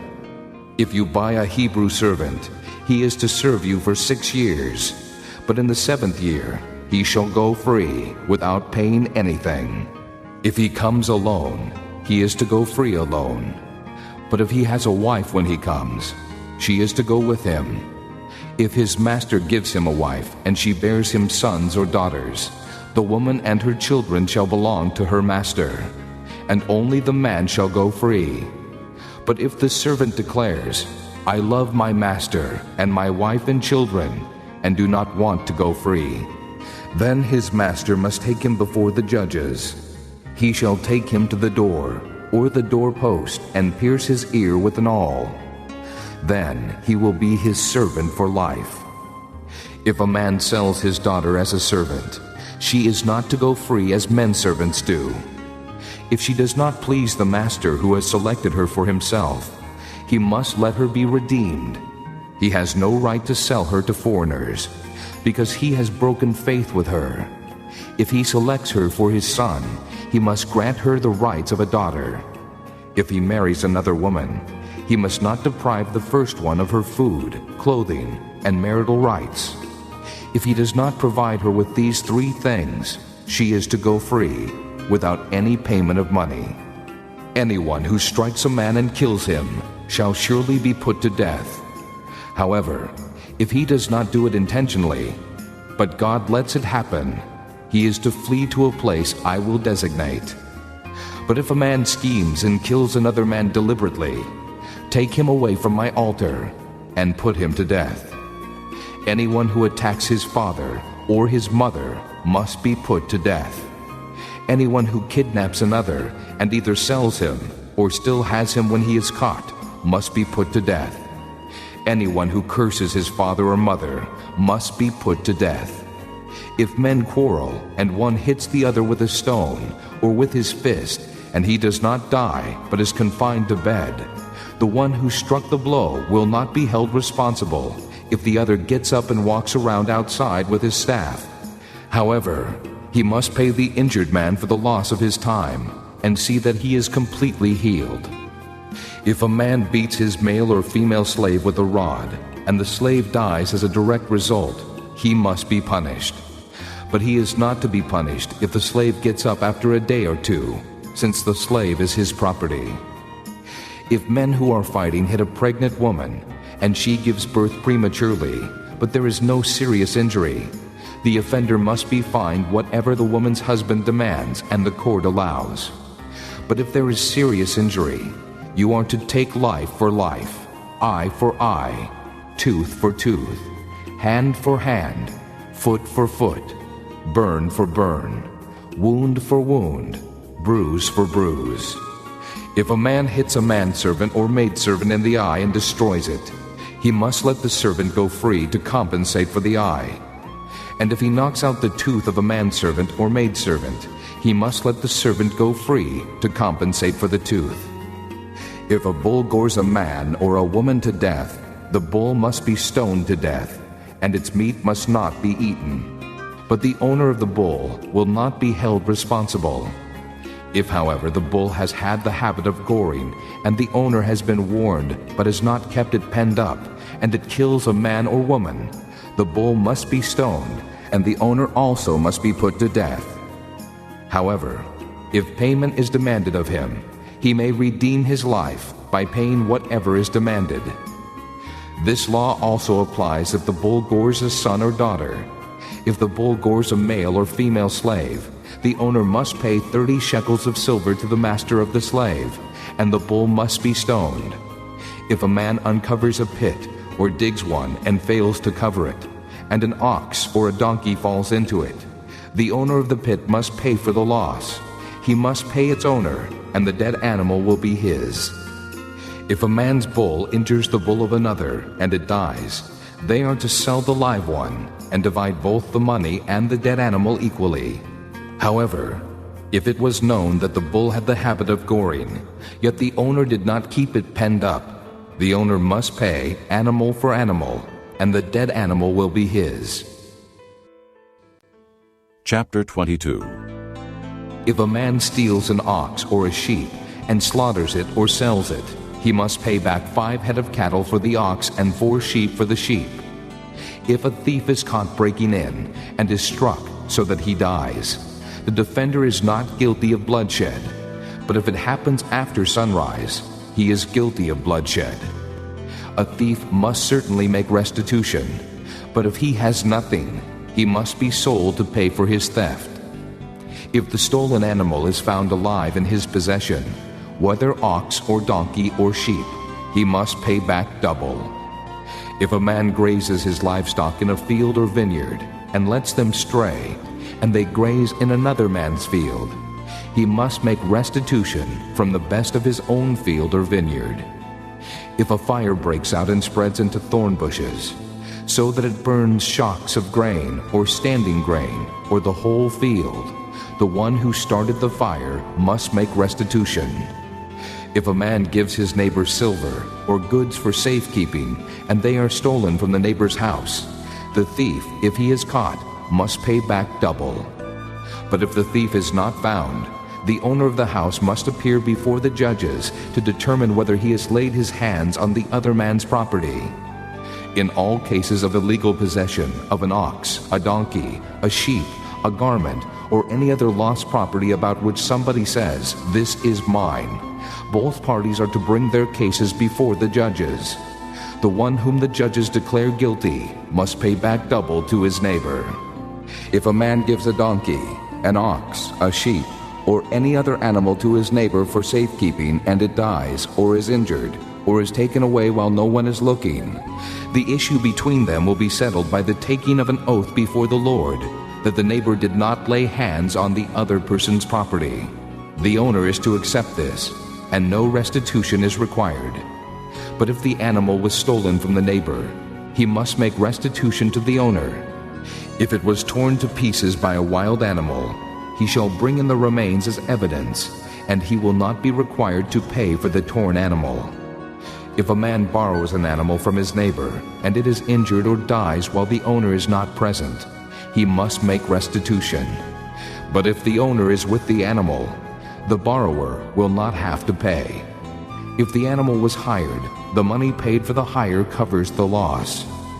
If a man seduces a virgin who is not pledged to be married, and sleeps with her, he must pay the bride price, and she shall be his wife.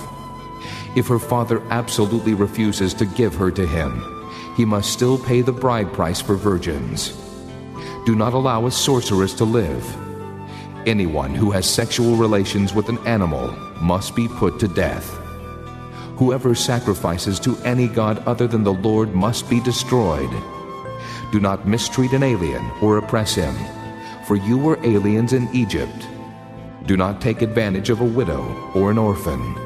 If you do, and they cry out to me, I will certainly hear their cry. My anger will be aroused, and I will kill you with the sword. Your wives will become widows, and your children fatherless. If you lend money to one of my people among you who is needy, do not be like a moneylender. Charge him no interest. If you take your neighbor's cloak as a pledge, return it to him by sunset, because his cloak is the only covering he has for his body. What else will he sleep in?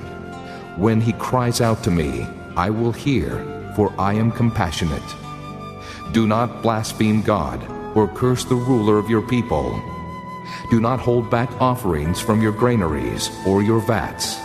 You must give me the firstborn of your sons. Do the same with your cattle and your sheep. Let them stay with their mothers for 7 days, but give them to me on the 8th day.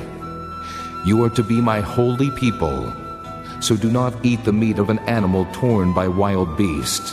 Throw it to the dogs. Chapter 23. Do not spread false reports. Do not help a wicked man by being a malicious witness. Do not follow the crowd in doing wrong. When you give testimony in a lawsuit, do not pervert justice by siding with the crowd, and do not show favoritism to a poor man in his lawsuit. If you come across your enemy's ox or donkey wandering off, be sure to take it back to him. If you see the donkey of someone who hates you fallen down under its load, do not leave it there. Be sure you help him with it. Do not deny justice to your poor people in their lawsuits. Have nothing to do with a false charge, and do not put an innocent or honest person to death, for I will not acquit the guilty. Do not accept a bribe, for a bribe blinds those who see and twists the words of the righteous. Do not oppress an alien. You yourselves know how it feels to be aliens, because you were aliens in Egypt. For 6 years you are to sow your fields and harvest the crops. But during the 7th year, let the land lie unplowed and unused. Then the poor among your people may get food from it, and the wild animals may eat what they leave. Do the same with your vineyard and your olive grove. 6 days do your work, but on the 7th day do not work, so that your ox and your donkey may rest, and the slave born in your household, and the alien as well, may be refreshed. Be careful to do everything I have said to you.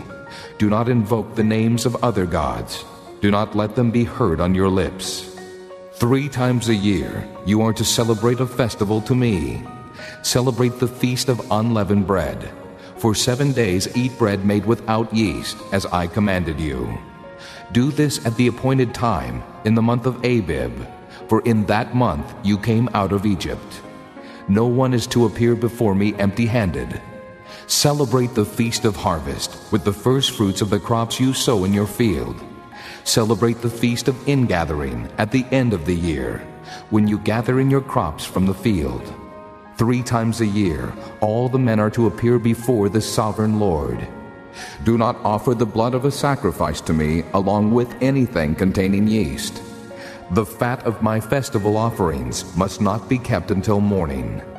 Bring the best of the first fruits of your soil to the house of the Lord your God. Do not cook a young goat in its mother's milk. See, I am sending an angel ahead of you to guard you along the way and to bring you to the place I have prepared. Pay attention to him and listen to what he says. Do not rebel against him. He will not forgive your rebellion, since my name is in him. If you listen carefully to what he says and do all that I say, I will be an enemy to your enemies and will oppose those who oppose you. My angel will go ahead of you and bring you into the land of the Amorites, Hittites, Perizzites, Canaanites, Hivites, and Jebusites, and I will wipe them out. Do not bow down before their gods, or worship them, or follow their practices. You must demolish them and break their sacred stones to pieces. Worship the Lord your God, and his blessing will be on your food and water. I will take away sickness from among you, and none will miscarry or be barren in your land. I will give you a full lifespan. I will send my terror ahead of you, and throw into confusion every nation you encounter. I will make all your enemies turn their backs and run. I will send the hornet ahead of you to drive the Hivites, Canaanites, and Hittites out of your way. But I will not drive them out in a single year, because the land would become desolate, and the wild animals too numerous for you.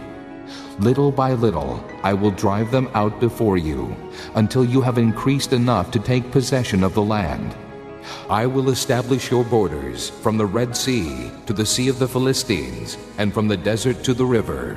I will hand over to you the people who live in the land, and you will drive them out before you.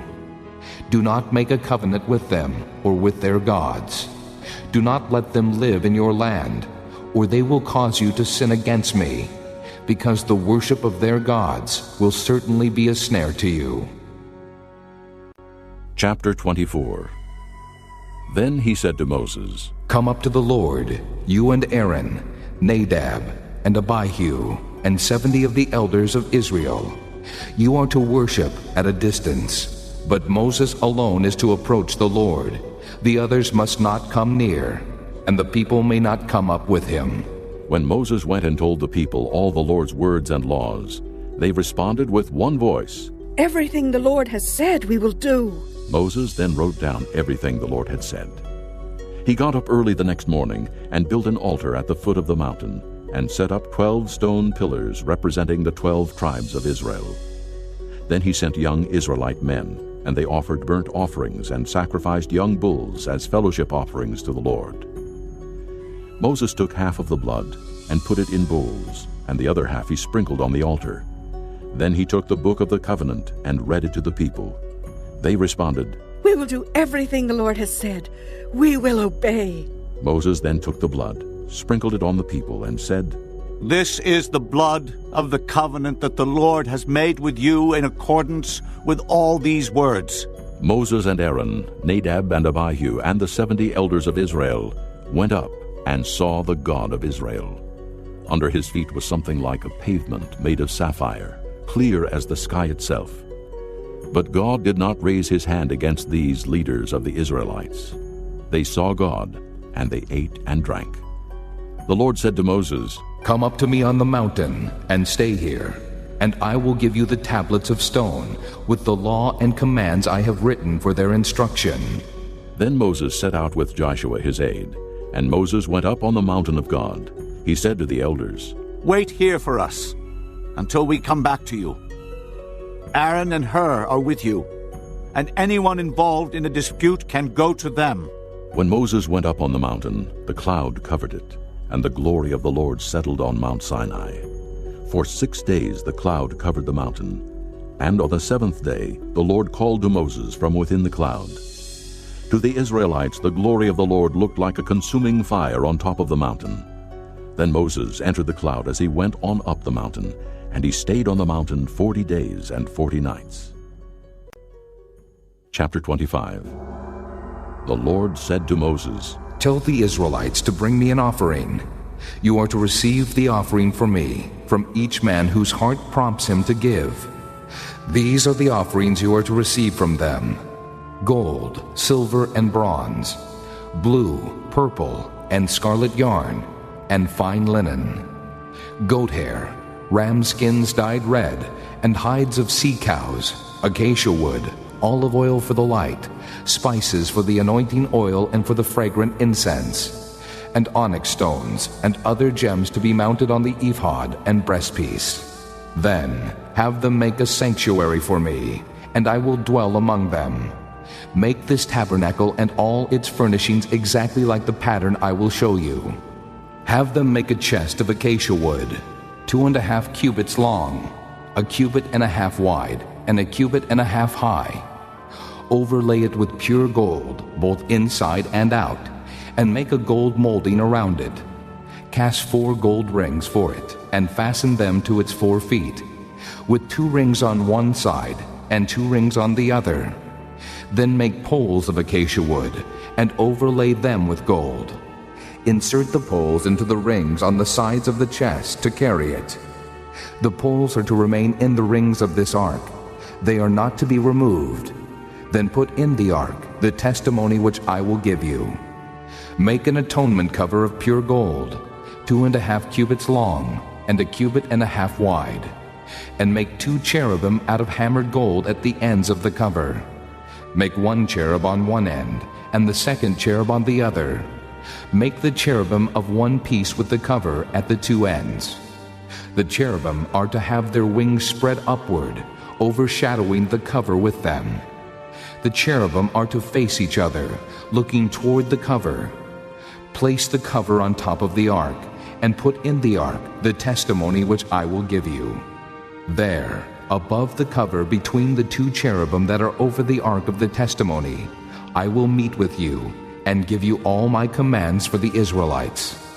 Make a table of acacia wood, 2 cubits long, 1 cubit wide, and 1.5 cubits high. Overlay it with pure gold, and make a gold molding around it. Also make around it a rim, a handbreadth wide, and put a gold molding on the rim. Make 4 gold rings for the table, and fasten them to the 4 corners where the 4 legs are. The rings are to be close to the rim to hold the poles used in carrying the table. Make the poles of acacia wood, overlay them with gold, and carry the table with them. And make its plates and dishes of pure gold, as well as its pitchers and bowls for the pouring out of offerings. Put the bread of the presence on this table to be before me at all times. Make a lampstand of pure gold, and hammer it out, base and shaft. Its flower-like cups, buds, and blossoms shall be of one piece with it. 6 branches are to extend from the sides of the lampstand, 3 on one side and 3 on the other. 3 cups shaped like almond flowers with buds and blossoms are to be on one branch, 3 on the next branch, and the same for all 6 branches extending from the lampstand. And on the lampstand there are to be 4 cups shaped like almond flowers with buds and blossoms. 1 bud shall be under the first pair of branches extending from the lampstand, a 2nd bud under the 2nd pair, and a 3rd bud under the 3rd pair. 6 branches in all. The buds and branches shall all be of one piece with the lampstand, hammered out of pure gold. Then make it 7 lamps, and set them up on it, so that they light the space in front of it. Its wick trimmers and trays are to be of pure gold. A talent of pure gold is to be used for the lampstand and all these accessories. See that you make them according to the pattern shown you on the mountain. Chapter 26. Make the tabernacle with 10 curtains of finely twisted linen, and blue, purple, and scarlet yarn, with cherubim worked into them by a skilled craftsman. All the curtains are to be the same size, 28 cubits long, and 4 cubits wide. Join 5 of the curtains together, and do the same with the other 5. Make loops of blue material along the edge of the end curtain in one set, and do the same with the end curtain in the other set. Make 50 loops on one curtain, and 50 loops on the end curtain of the other set, with the loops opposite each other. Then make 50 gold clasps, and use them to fasten the curtains together, so that the tabernacle is a unit. Make curtains of goat hair for the tent over the tabernacle, 11 altogether. All 11 curtains are to be the same size, 30 cubits long and 4 cubits wide. Join 5 of the curtains together into one set, and the other 6 into another set. Fold the 6th curtain double at the front of the tent. Make 50 loops along the edge of the end curtain in one set, and also along the edge of the end curtain in the other set. Then make 50 bronze clasps and put them in the loops to fasten the tent together as a unit. As for the additional length of the tent curtains, the half curtain that is left over is to hang down at the rear of the tabernacle. The tent curtains will be a cubit longer on both sides. What is left will hang over the sides of the tabernacle so as to cover it. Make for the tent a covering of ram skins dyed red, and over that a covering of hides of sea cows. Make upright frames of acacia wood for the tabernacle. Each frame is to be 10 cubits long and 1.5 cubits wide, with 2 projections set parallel to each other. Make all the frames of the tabernacle in this way. Make 20 frames for the south side of the tabernacle, and make 40 silver bases to go under them, 2 bases for each frame, 1 under each projection. For the other side, the north side of the tabernacle, make 20 frames, and 40 silver bases, 2 under each frame. Make 6 frames for the far end, that is the west end of the tabernacle, and make 2 frames for the corners at the far end. At these 2 corners they must be double from the bottom all the way to the top, and fitted into a single ring. Both shall be like that. So there will be 8 frames and 16 silver bases, 2 under each frame. Also make crossbars of acacia wood, 5 for the frames on one side of the tabernacle, 5 for those on the other side, and 5 for the frames on the west at the far end of the tabernacle. The center crossbar is to extend from end to end at the middle of the frames. Overlay the frames with gold, and make gold rings to hold the crossbars. Also overlay the crossbars with gold. Set up the tabernacle according to the plan shown you on the mountain. Make a curtain of blue, purple, and scarlet yarn, and finely twisted linen, with cherubim worked into it by a skilled craftsman. Hang it with gold hooks on 4 posts of acacia wood overlaid with gold, and standing on 4 silver bases. Hang the curtain from the clasps, and place the ark of the testimony behind the curtain. The curtain will separate the holy place from the most holy place. Put the atonement cover on the ark of the testimony in the most holy place. Place the table outside the curtain on the north side of the tabernacle, and put the lampstand opposite it on the south side. For the entrance to the tent, make a curtain of blue, purple, and scarlet yarn, and finely twisted linen. The work of an embroiderer. Make gold hooks for this curtain, and 5 posts of acacia wood overlaid with gold, and cast 5 bronze bases for them. Chapter 27. Build an altar of acacia wood, 3 cubits high. It is to be square, 5 cubits long and 5 cubits wide.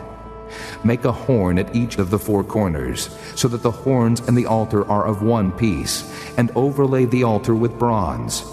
Make all its utensils of bronze, its pots to remove the ashes, and its shovels, sprinkling bowls, meat forks, and fire pans. Make a grating for it, a bronze network, and make a bronze ring at each of the 4 corners of the network. Put it under the ledge of the altar, so that it is halfway up the altar. Make poles of acacia wood for the altar, and overlay them with bronze. The poles are to be inserted into the rings, so they will be on 2 sides of the altar when it is carried. Make the altar hollow out of boards. It is to be made just as you were shown on the mountain. Make a courtyard for the tabernacle. The south side shall be 100 cubits long, and is to have curtains of finely twisted linen, with 20 posts and 20 bronze bases, and with silver hooks and bands on the posts. The north side shall also be 100 cubits long, and is to have curtains with 20 posts and 20 bronze bases, and with silver hooks and bands on the posts. The west end of the courtyard shall be 50 cubits wide, and have curtains with 10 posts and 10 bases. On the east end toward the sunrise, the courtyard shall also be 50 cubits wide. Curtains 15 cubits long are to be on one side of the entrance, with 3 posts and 3 bases. And curtains 15 cubits long are to be on the other side, with 3 posts and 3 bases. For the entrance to the courtyard, provide a curtain 20 cubits long, of blue, purple, and scarlet yarn and finely twisted linen, the work of an embroiderer, with 4 posts and 4 bases. All the posts around the courtyard are to have silver bands and hooks and bronze bases. The courtyard shall be 100 cubits long and 50 cubits wide, with curtains of finely twisted linen 5 cubits high, and with bronze bases. All the other articles used in the service of the tabernacle, whatever their function, including all the tent pegs for it and those for the courtyard, are to be of bronze. Command the Israelites to bring you clear oil of pressed olives for the light, so that the lamps may be kept burning. In the tent of meeting, outside the curtain that is in front of the testimony, Aaron and his sons are to keep the lamps burning before the Lord from evening till morning. This is to be a lasting ordinance among the Israelites for the generations to come. Chapter 28. Have Aaron your brother brought to you from among the Israelites, along with his sons Nadab and Abihu, Eleazar and Ithamar, so they may serve me as priests. Make sacred garments for your brother Aaron, to give him dignity and honor. Tell all the skilled men to whom I have given wisdom in such matters that they are to make garments for Aaron, for his consecration, so he may serve me as priest. These are the garments they are to make: a breastpiece, an ephod, a robe, a woven tunic, a turban, and a sash. They are to make these sacred garments for your brother Aaron and his sons, so they may serve me as priests. Have them use gold, and blue, purple, and scarlet yarn, and fine linen. Make the ephod of gold, and of blue, purple, and scarlet yarn, and of finely twisted linen, the work of a skilled craftsman. It is to have 2 shoulder pieces attached to 2 of its corners, so it can be fastened. Its skillfully woven waistband is to be like it, of 1 piece with the ephod, and made with gold, and with blue, purple, and scarlet yarn, and with finely twisted linen. Take 2 onyx stones, and engrave on them the names of the sons of Israel. In the order of their birth, 6 names on 1 stone, and the remaining 6 on the other. Engrave the names of the sons of Israel on the 2 stones, the way a gem cutter engraves a seal. Then mount the stones in gold filigree settings, and fasten them on the shoulder pieces of the ephod, as memorial stones for the sons of Israel. Aaron is to bear the names on his shoulders as a memorial before the Lord. Make gold filigree settings and 2 braided chains of pure gold, like a rope, and attach the chains to the settings. Fashion a breastpiece for making decisions, the work of a skilled craftsman. Make it like the ephod, of gold and of blue, purple, and scarlet yarn, and of finely twisted linen. It is to be square, a span long and a span wide, and folded double. Then mount 4 rows of precious stones on it. In the first row there shall be a ruby, a topaz, and a beryl. In the second row a turquoise, a sapphire, and an emerald. In the third row a jacinth, an agate, and an amethyst.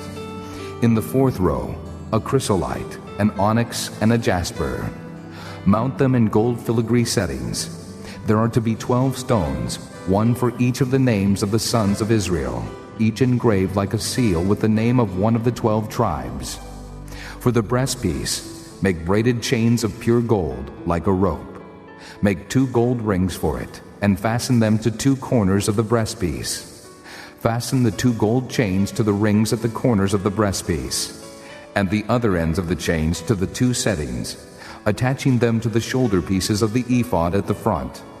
Make 2 gold rings, and attach them to the other 2 corners of the breastpiece on the inside edge next to the ephod. Make 2 more gold rings, and attach them to the bottom of the shoulder pieces on the front of the ephod, close to the seam just above the waistband of the ephod. The rings of the breastpiece are to be tied to the rings of the ephod with blue cord, connecting it to the waistband, so that the breastpiece will not swing out from the ephod. Whenever Aaron enters the holy place, he will bear the names of the sons of Israel over his heart on the breastpiece of decision as a continuing memorial before the Lord. Also, put the Urim and the Thummim in the breastpiece, so they may be over Aaron's heart whenever he enters the presence of the Lord. Thus, Aaron will always bear the means of making decisions for the Israelites over his heart before the Lord. Make the robe of the ephod entirely of blue cloth, with an opening for the head in its center. There shall be a woven edge like a collar around this opening, so that it will not tear. Make pomegranates of blue, purple, and scarlet yarn around the hem of the robe, with gold bells between them. The gold bells and the pomegranates are to alternate around the hem of the robe. Aaron must wear it when he ministers. The sound of the bells will be heard when he enters the holy place before the Lord, and when he comes out, so that he will not die. Make a plate of pure gold and engrave on it as on a seal, holy to the Lord. Fasten a blue cord to it, to attach it to the turban. It is to be on the front of the turban. It will be on Aaron's forehead, and he will bear the guilt involved in the sacred gifts the Israelites consecrate, whatever their gifts may be. It will be on Aaron's forehead continually, so that they will be acceptable to the Lord. Weave the tunic of fine linen, and make the turban of fine linen. The sash is to be the work of an embroiderer. Make tunics, sashes, and headbands for Aaron's sons, to give them dignity and honor. After you put these clothes on your brother Aaron and his sons, anoint and ordain them. Consecrate them, so they may serve me as priests. Make linen undergarments as a covering for the body, reaching from the waist to the thigh. Aaron and his sons must wear them whenever they enter the tent of meeting or approach the altar to minister in the holy place, so that they will not incur guilt and die. This is to be a lasting ordinance for Aaron and his descendants. Chapter 29. This is what you are to do to consecrate them, so they may serve me as priests. Take a young bull and 2 rams without defect, and from fine wheat flour, without yeast, make bread, and cakes mixed with oil, and wafers spread with oil. Put them in a basket and present them in it, along with the bull and the 2 rams. Then bring Aaron and his sons to the entrance to the tent of meeting, and wash them with water. Take the garments and dress Aaron with the tunic, the robe of the ephod itself, and the breastpiece. Fasten the ephod on him by its skillfully woven waistband. Put the turban on his head and attach the sacred diadem to the turban. Take the anointing oil and anoint him by pouring it on his head. Bring his sons and dress them in tunics and put headbands on them. Then tie sashes on Aaron and his sons. The priesthood is theirs by a lasting ordinance. In this way you shall ordain Aaron and his sons. Bring the bull to the front of the tent of meeting, and Aaron and his sons shall lay their hands on its head. Slaughter it in the Lord's presence at the entrance to the tent of meeting. Take some of the bull's blood and put it on the horns of the altar with your finger, and pour out the rest of it at the base of the altar. Then take all the fat around the inner parts, the covering of the liver, and both kidneys with the fat on them, and burn them on the altar. But burn the bull's flesh and its hide and its offal outside the camp. It is a sin offering. Take one of the rams, and Aaron and his sons shall lay their hands on its head. Slaughter it, and take the blood and sprinkle it against the altar on all sides. Cut the ram into pieces, and wash the inner parts and the legs, putting them with the head and the other pieces. Then burn the entire ram on the altar. It is a burnt offering to the Lord, a pleasing aroma, an offering made to the Lord by fire. Take the other ram, and Aaron and his sons shall lay their hands on its head. Slaughter it. Take some of its blood and put it on the lobes of the right ears of Aaron and his sons, on the thumbs of their right hands, and on the big toes of their right feet. Then sprinkle blood against the altar on all sides. And take some of the blood on the altar, and some of the anointing oil, and sprinkle it on Aaron and his garments, and on his sons and their garments. Then he and his sons and their garments will be consecrated. Take from this ram the fat tail, the fat around the inner parts, the covering of the liver, both kidneys with the fat on them, and the right thigh. This is the ram for the ordination. From the basket of bread made without yeast, which is before the Lord, take a loaf, and a cake made with oil, and a wafer. Put all these in the hands of Aaron and his sons, and wave them before the Lord as a wave offering. Then take them from their hands, and burn them on the altar along with the burnt offering for a pleasing aroma to the Lord, an offering made to the Lord by fire. After you take the breast of the ram for Aaron's ordination, wave it before the Lord as a wave offering, and it will be your share. Consecrate those parts of the ordination ram that belong to Aaron and his sons, the breast that was waved and the thigh that was presented. This is always to be the regular share from the Israelites for Aaron and his sons. It is the contribution the Israelites are to make to the Lord from their fellowship offerings. Aaron's sacred garments will belong to his descendants, so that they can be anointed and ordained in them. The son who succeeds him as priest and comes to the tent of meeting to minister in the holy place is to wear them 7 days. Take the ram for the ordination and cook the meat in a sacred place. At the entrance to the tent of meeting, Aaron and his sons are to eat the meat of the ram and the bread that is in the basket. They are to eat these offerings by which atonement was made for their ordination and consecration. But no one else may eat them, because they are sacred. And if any of the meat of the ordination ram or any bread is left over till morning, burn it up. It must not be eaten, because it is sacred. Do for Aaron and his sons everything I have commanded you, taking 7 days to ordain them. Sacrifice a bull each day as a sin offering to make atonement. Purify the altar by making atonement for it, and anoint it to consecrate it. For 7 days make atonement for the altar and consecrate it. Then the altar will be most holy, and whatever touches it will be holy. This is what you are to offer on the altar regularly each day: 2 lambs a year old. Offer one in the morning and the other at twilight. With the first lamb, offer 1/10 of an ephah of fine flour mixed with 1/4 of a hin of oil from pressed olives, and 1/4 of a hin of wine as a drink offering. Sacrifice the other lamb at twilight, with the same grain offering and its drink offering as in the morning, a pleasing aroma, an offering made to the Lord by fire. For the generations to come, this burnt offering is to be made regularly at the entrance to the tent of meeting before the Lord. There I will meet you and speak to you.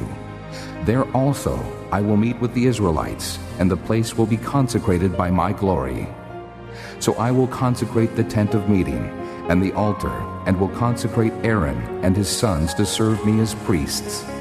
Then I will dwell among the Israelites and be their God. They will know that I am the Lord their God, who brought them out of Egypt, so that I might dwell among them. I am the Lord their God. Chapter 30. Make an altar of acacia wood for burning incense. It is to be square, 1 cubit long and 1 cubit wide, and 2 cubits high, its horns of 1 piece with it. Overlay the top and all the sides and the horns with pure gold, and make a gold molding around it. Make 2 gold rings for the altar below the molding, 2 on opposite sides, to hold the poles used to carry it. Make the poles of acacia wood and overlay them with gold. Put the altar in front of the curtain that is before the ark of the testimony, before the atonement cover that is over the testimony, where I will meet with you. Aaron must burn fragrant incense on the altar every morning when he tends the lamps. He must burn incense again when he lights the lamps at twilight, so incense will burn regularly before the Lord for the generations to come. Do not offer on this altar any other incense or any burnt offering or grain offering, and do not pour a drink offering on it. Once a year, Aaron shall make atonement on its horns. This annual atonement must be made with the blood of the atoning sin offering for the generations to come. It is most holy to the Lord. Then the Lord said to Moses, When you take a census of the Israelites to count them, each one must pay the Lord a ransom for his life at the time he is counted. Then no plague will come on them when you number them. Each one who crosses over to those already counted is to give a half shekel, according to the sanctuary shekel, which weighs 20 gerahs. This half shekel is an offering to the Lord. All who cross over, those 20 years old or more, are to give an offering to the Lord. The rich are not to give more than a half shekel, and the poor are not to give less when you make the offering to the Lord to atone for your lives. Receive the atonement money from the Israelites and use it for the service of the tent of meeting. It will be a memorial for the Israelites before the Lord, making atonement for your lives. Then the Lord said to Moses, Make a bronze basin with its bronze stand for washing. Place it between the tent of meeting and the altar, and put water in it. Aaron and his sons are to wash their hands and feet with water from it. Whenever they enter the tent of meeting, they shall wash with water, so that they will not die. Also, when they approach the altar to minister by presenting an offering made to the Lord by fire, they shall wash their hands and feet so that they will not die. This is to be a lasting ordinance for Aaron and his descendants for the generations to come. Then the Lord said to Moses, Take the following fine spices, 500 shekels of liquid myrrh, half as much, that is 250 shekels of fragrant cinnamon, 250 shekels of fragrant cane, 500 shekels of cassia, all according to the sanctuary shekel, and a hin of olive oil. Make these into a sacred anointing oil, a fragrant blend, the work of a perfumer. It will be the sacred anointing oil. Then use it to anoint the tent of meeting, the ark of the testimony, the table and all its articles, the lampstand and its accessories, the altar of incense, the altar of burnt offering and all its utensils, and the basin with its stand. You shall consecrate them, so they will be most holy, and whatever touches them will be holy. Anoint Aaron and his sons and consecrate them, so they may serve me as priests. Say to the Israelites, This is to be my sacred anointing oil for the generations to come. Do not pour it on men's bodies, and do not make any oil with the same formula. It is sacred, and you are to consider it sacred. Whoever makes perfume like it, and whoever puts it on anyone other than a priest, must be cut off from his people. Then the Lord said to Moses, Take fragrant spices, gum resin, onycha, and galbanum, and pure frankincense, all in equal amounts, and make a fragrant blend of incense, the work of a perfumer. It is to be salted and pure and sacred. Grind some of it to powder, and place it in front of the testimony in the tent of meeting, where I will meet with you. It shall be most holy to you. Do not make any incense with this formula for yourselves. Consider it holy to the Lord. Whoever makes any like it to enjoy its fragrance must be cut off from his people. Chapter 31. Then the Lord said to Moses, See, I have chosen Bezalel, son of Uri, the son of Hur, of the tribe of Judah, and I have filled him with the Spirit of God, with skill, ability, and knowledge in all kinds of crafts, to make artistic designs for work in gold, silver, and bronze, to cut and set stones, to work in wood, and to engage in all kinds of craftsmanship.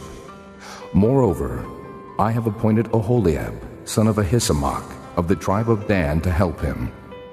Also I have given skill to all the craftsmen to make everything I have commanded you: the tent of meeting, the ark of the testimony with the atonement cover on it, and all the other furnishings of the tent, the table and its articles, the pure gold lampstand and all its accessories, the altar of incense, the altar of burnt offering and all its utensils, the basin with its stand, and also the woven garments, both the sacred garments for Aaron the priest and the garments for his sons when they serve as priests, and the anointing oil and fragrant incense for the holy place. They are to make them just as I commanded you. Then the Lord said to Moses, Say to the Israelites, You must observe my Sabbaths. This will be a sign between me and you for the generations to come, so you may know that I am the Lord who makes you holy. Observe the Sabbath, because it is holy to you. Anyone who desecrates it must be put to death. Whoever does any work on that day must be cut off from his people. For 6 days work is to be done, but the seventh day is a Sabbath of rest, holy to the Lord. Whoever does any work on the Sabbath day must be put to death. The Israelites are to observe the Sabbath, celebrating it for the generations to come as a lasting covenant. It will be a sign between me and the Israelites forever, for in 6 days the Lord made the heavens and the earth, and on the seventh day he abstained from work and rested. When the Lord finished speaking to Moses on Mount Sinai, he gave him the 2 tablets of the testimony, the tablets of stone, inscribed by the finger of God. Chapter 32. When the people saw that Moses was so long in coming down from the mountain, they gathered around Aaron and said, Come, make us gods who will go before us. As for this fellow Moses who brought us up out of Egypt, we don't know what has happened to him.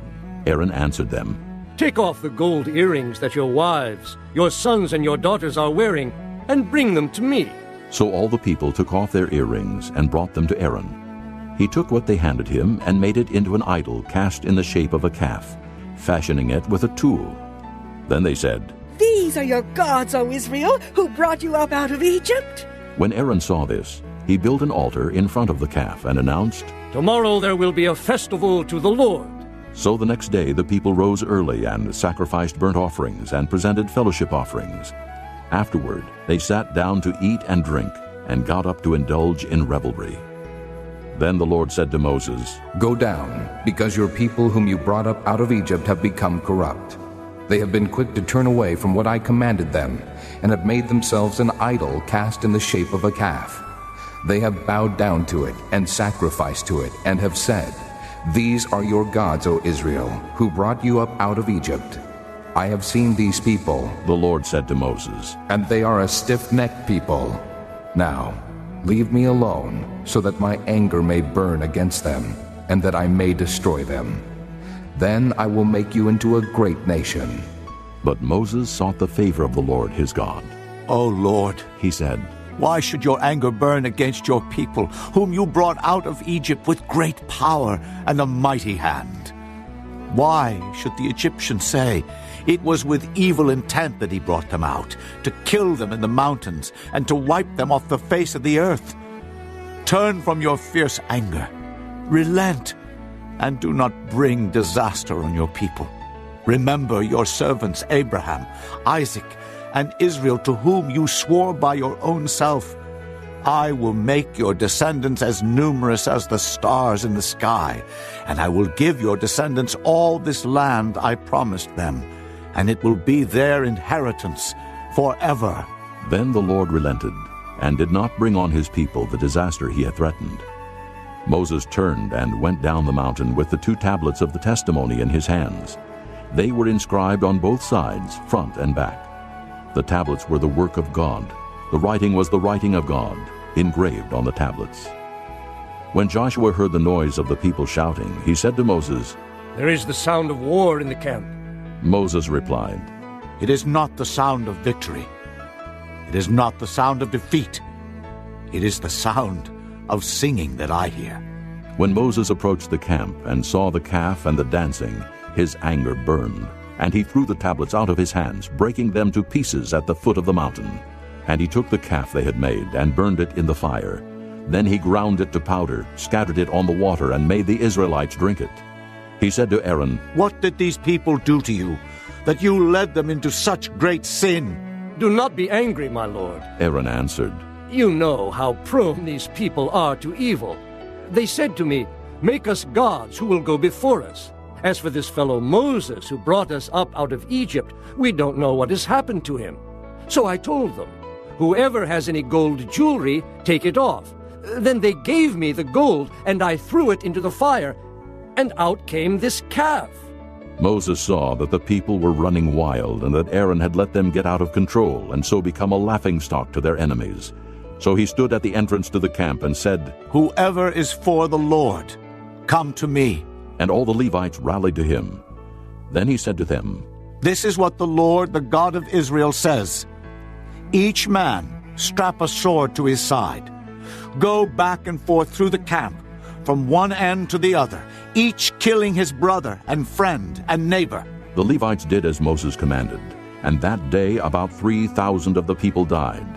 Then Moses said, "You have been set apart to the Lord today, for you were against your own sons and brothers, and he has blessed you this day."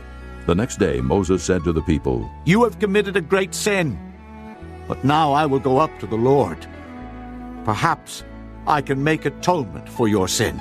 So Moses went back to the Lord and said, "Oh, what a great sin these people have committed. They have made themselves gods of gold. But now, please forgive their sin. But if not, then blot me out of the book you have written." The Lord replied to Moses, "Whoever has sinned against me, I will blot out of my book. Now go, lead the people to the place I spoke of, and my angel will go before you. However, when the time comes for me to punish, I will punish them for their sin. And the Lord struck the people with a plague because of what they did with the calf Aaron had made. Chapter 33. Then the Lord said to Moses, Leave this place, you and the people you brought up out of Egypt, and go up to the land I promised on oath to Abraham, Isaac, and Jacob, saying, I will give it to your descendants. I will send an angel before you, and drive out the Canaanites, Amorites, Hittites, Perizzites, Hivites, and Jebusites. Go up to the land flowing with milk and honey. But I will not go with you, because you are a stiff-necked people, and I might destroy you on the way. When the people heard these distressing words, they began to mourn, and no one put on any ornaments. For the Lord had said to Moses, Tell the Israelites, you are a stiff-necked people. If I were to go with you even for a moment, I might destroy you. Now take off your ornaments, and I will decide what to do with you.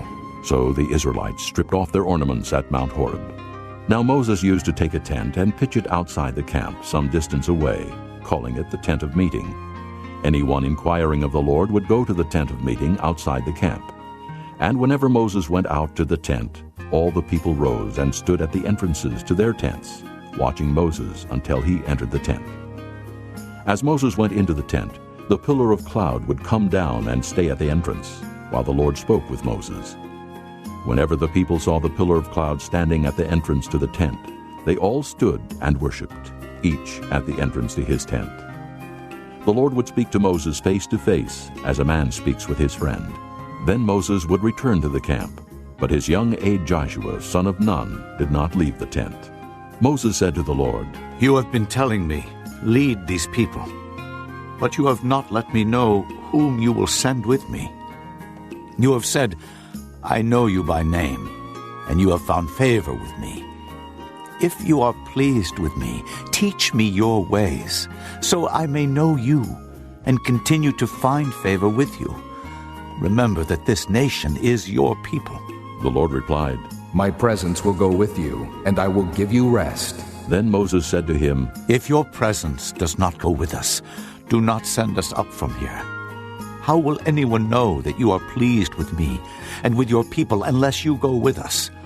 What else will distinguish me and your people from all the other people on the face of the earth? And the Lord said to Moses, I will do the very thing you have asked, because I am pleased with you, and I know you by name. Then Moses said, Now, show me your glory. And the Lord said, I will cause all my goodness to pass in front of you, and I will proclaim my name, the Lord, in your presence. I will have mercy on whom I will have mercy, and I will have compassion on whom I will have compassion. But, he said, you cannot see my face, for no one may see me and live. Then the Lord said, There is a place near me where you may stand on a rock. When my glory passes by, I will put you in a cleft in the rock and cover you with my hand until I have passed by. Then I will remove my hand, and you will see my back, but my face must not be seen. This concludes Disc 5. Chapter 34. The Lord said to Moses, Chisel out 2 stone tablets like the first ones, and I will write on them the words that were on the first tablets which you broke. Be ready in the morning, and then come up on Mount Sinai. Present yourself to me there on top of the mountain. No one is to come with you, or be seen anywhere on the mountain. Not even the flocks and herds may graze in front of the mountain. So Moses chiseled out 2 stone tablets, like the first ones, and went up Mount Sinai early in the morning, as the Lord had commanded him. And he carried the 2 stone tablets in his hands. Then the Lord came down in the cloud, and stood there with him, and proclaimed his name, the Lord. And he passed in front of Moses, proclaiming, The Lord, the compassionate and gracious God, slow to anger, abounding in love and faithfulness, maintaining love to thousands, and forgiving wickedness, rebellion, and sin. Yet he does not leave the guilty unpunished. He punishes the children and their children for the sin of the fathers to the 3rd and 4th generation. Moses bowed to the ground at once and worshipped. O Lord, if I have found favor in your eyes, he said, then let the Lord go with us. Although this is a stiff-necked people, forgive our wickedness and our sin, and take us as your inheritance." Then the Lord said, I am making a covenant with you. Before all your people, I will do wonders never before done in any nation in all the world. The people you live among will see how awesome is the work that I, the Lord, will do for you. Obey what I command you today. I will drive out before you the Amorites, Canaanites, Hittites, Perizzites, Hivites, and Jebusites. Be careful not to make a treaty with those who live in the land where you are going, or they will be a snare among you. Break down their altars, smash their sacred stones, and cut down their Asherah poles. Do not worship any other god, for the Lord, whose name is jealous, is a jealous God. Be careful not to make a treaty with those who live in the land, for when they prostitute themselves to their gods and sacrifice to them, they will invite you, and you will eat their sacrifices. And when you choose some of their daughters as wives for your sons, and those daughters prostitute themselves to their gods, they will lead your sons to do the same. Do not make cast idols. Celebrate the feast of unleavened bread. For 7 days eat bread made without yeast, as I commanded you. Do this at the appointed time in the month of Abib, for in that month you came out of Egypt. The first offspring of every womb belongs to me, including all the firstborn males of your livestock, whether from herd or flock. Redeem the firstborn donkey with a lamb, but if you do not redeem it, break its neck. Redeem all your firstborn sons. No one is to appear before me empty-handed. 6 days you shall labor, but on the 7th day you shall rest. Even during the plowing season and harvest you must rest. Celebrate the Feast of Weeks with the first fruits of the wheat harvest, and the Feast of Ingathering at the turn of the year. 3 times a year all your men are to appear before the sovereign Lord, the God of Israel. I will drive out nations before you and enlarge your territory, and no one will covet your land when you go up 3 times each year to appear before the Lord your God.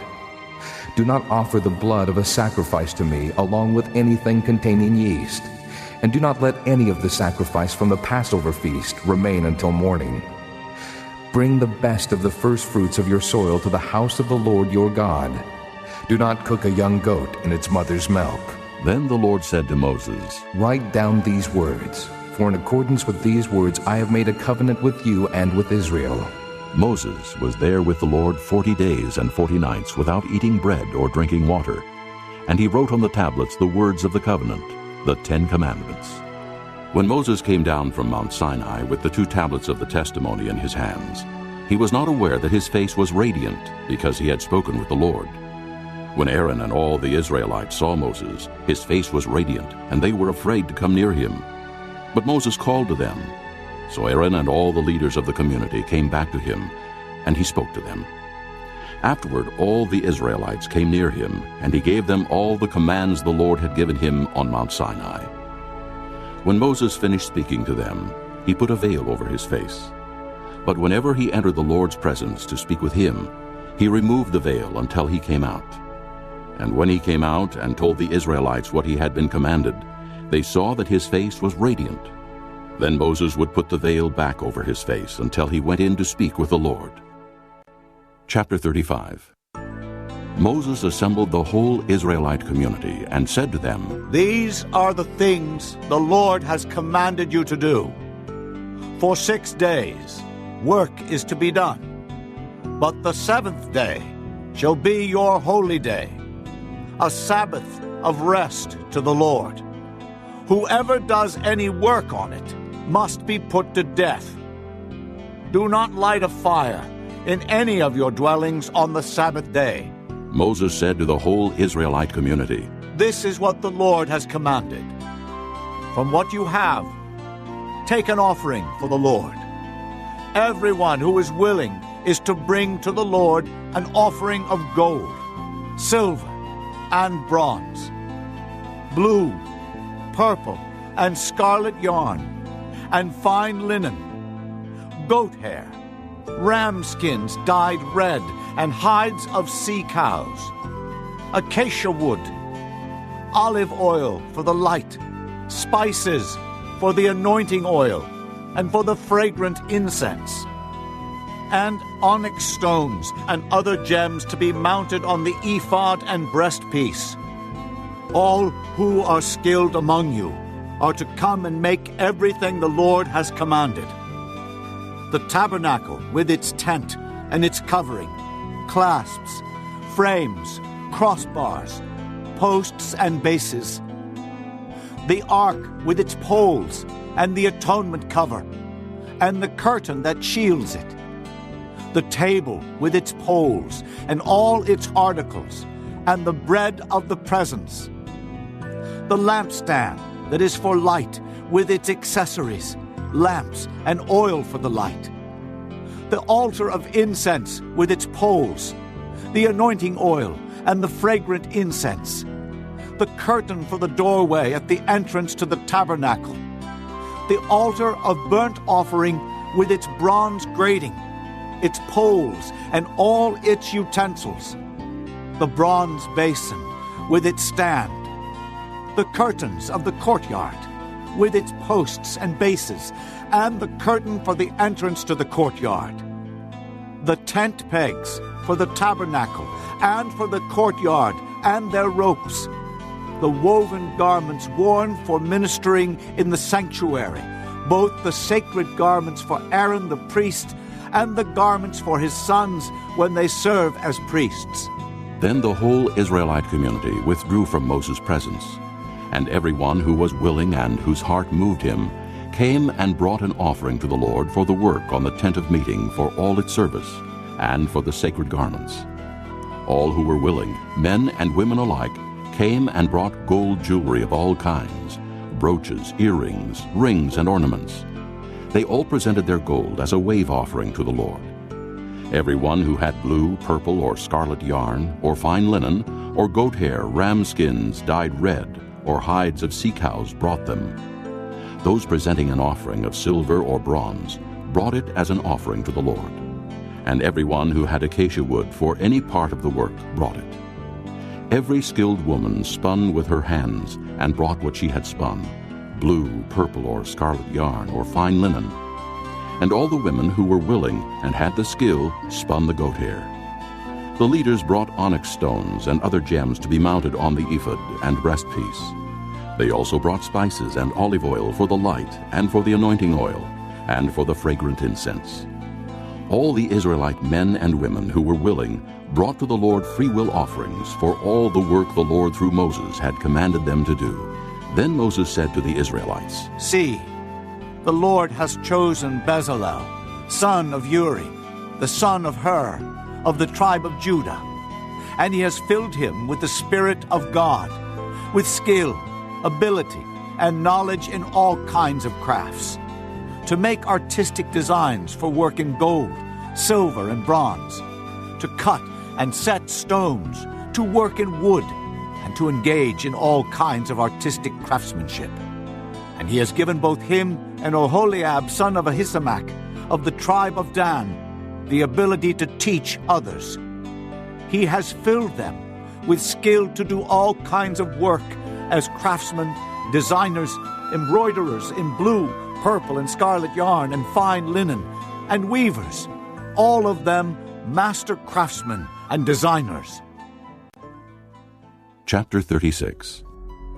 So Bezalel, Oholiab, and every skilled person to whom the Lord has given skill and ability to know how to carry out all the work of constructing the sanctuary are to do the work just as the Lord has commanded. Then Moses summoned Bezalel and Oholiab, and every skilled person to whom the Lord had given ability, and who was willing to come and do the work.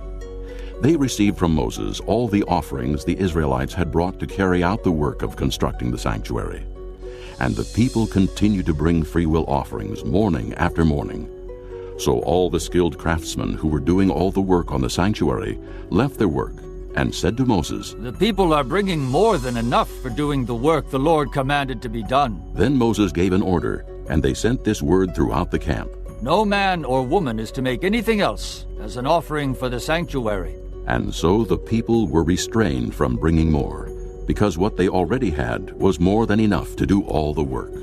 All the skilled men among the workmen made the tabernacle with 10 curtains of finely twisted linen and blue, purple, and scarlet yarn, with cherubim worked into them by a skilled craftsman. All the curtains were the same size, 28 cubits long and 4 cubits wide. They joined 5 of the curtains together and did the same with the other 5. Then they made loops of blue material along the edge of the end curtain in one set, and the same was done with the end curtain in the other set. They also made 50 loops on one curtain and 50 loops on the end curtain of the other set, with the loops opposite each other.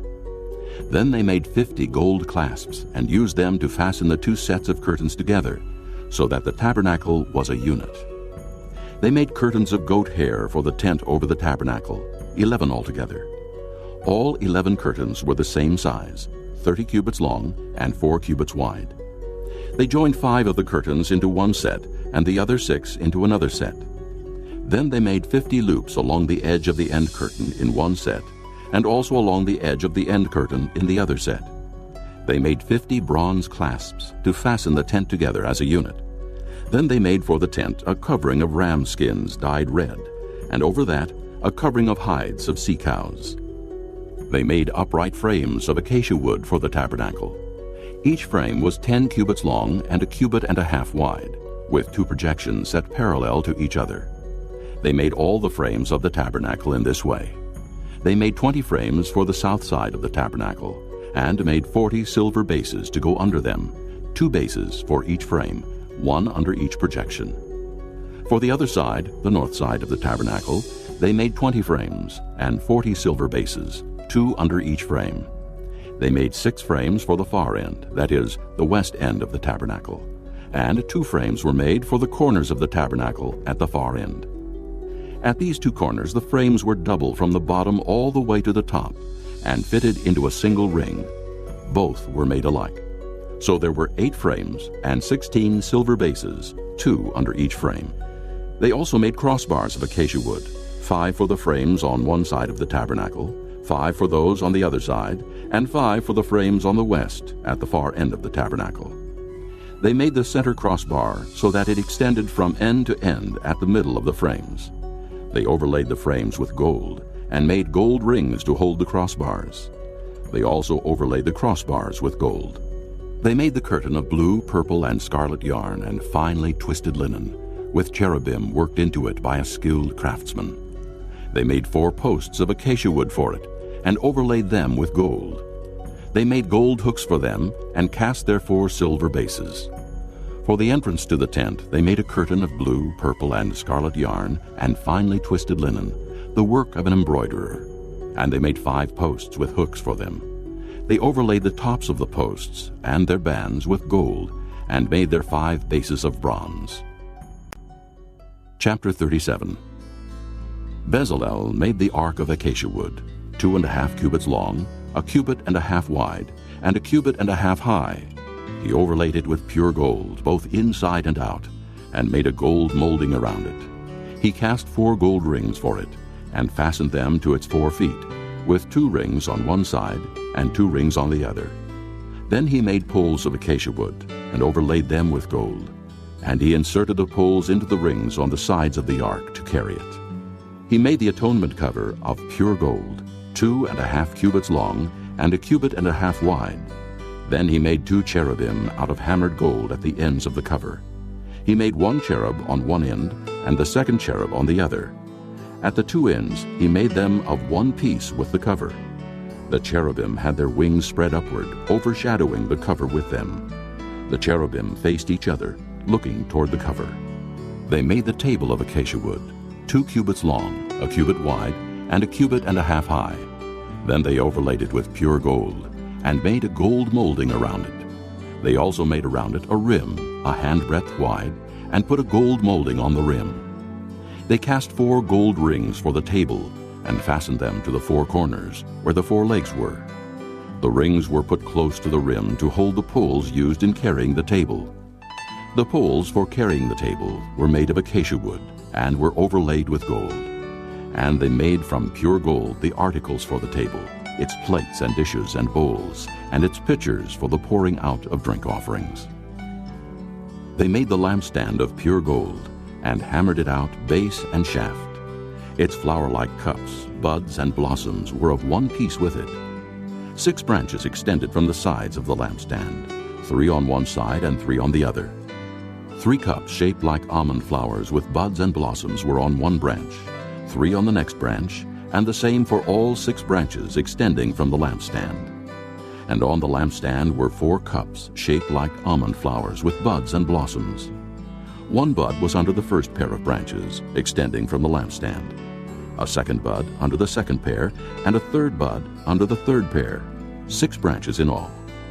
The buds and the branches were all of one piece with the lampstand, hammered out of pure gold. They made its 7 lamps, as well as its wick trimmers and trays, of pure gold. They made the lampstand and all its accessories from 1 talent of pure gold. They made the altar of incense out of acacia wood.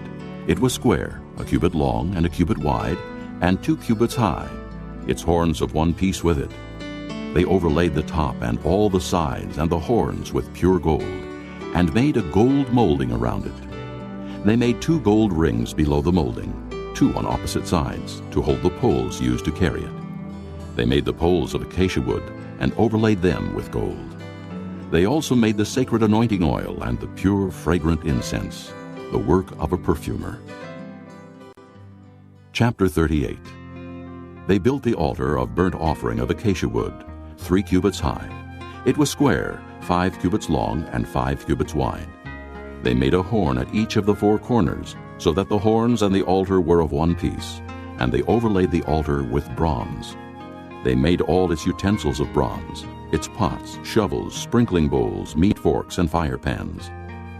They made a grating for the altar, a bronze network to be under its ledge, halfway up the altar. They cast bronze rings to hold the poles for the 4 corners of the bronze grating. They made the poles of acacia wood and overlaid them with bronze. They inserted the poles into the rings so they would be on the sides of the altar for carrying it. They made it hollow, out of boards. They made the bronze basin and its bronze stand from the mirrors of the women who served at the entrance to the tent of meeting. Next they made the courtyard. The south side was 100 cubits long and had curtains of finely twisted linen, with 20 posts and 20 bronze bases, and with silver hooks and bands on the posts. The north side was also 100 cubits long, and had 20 posts and 20 bronze bases, with silver hooks and bands on the posts. The west end was 50 cubits wide, and had curtains with 10 posts and 10 bases, with silver hooks and bands on the posts. The east end, toward the sunrise, was also 50 cubits wide.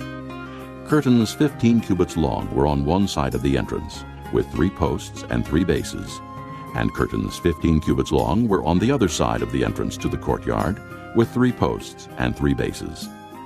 All the curtains around the courtyard were of finely twisted linen. The bases for the posts were bronze. The hooks and bands on the posts were silver, and their tops were overlaid with silver. So all the posts of the courtyard had silver bands. The curtain for the entrance to the courtyard was of blue, purple, and scarlet yarn and finely twisted linen, the work of an embroiderer. It was 20 cubits long, and like the curtains of the courtyard, 5 cubits high, with 4 posts and 4 bronze bases. Their hooks and bands were silver, and their tops were overlaid with silver. All the tent pegs of the tabernacle and of the surrounding courtyard were bronze. These are the amounts of the materials used for the tabernacle of the testimony, which were recorded at Moses' command by the Levites under the direction of Ithamar, son of Aaron the priest. Bezalel, son of Uri, the son of Hur, of the tribe of Judah, made everything the Lord commanded Moses.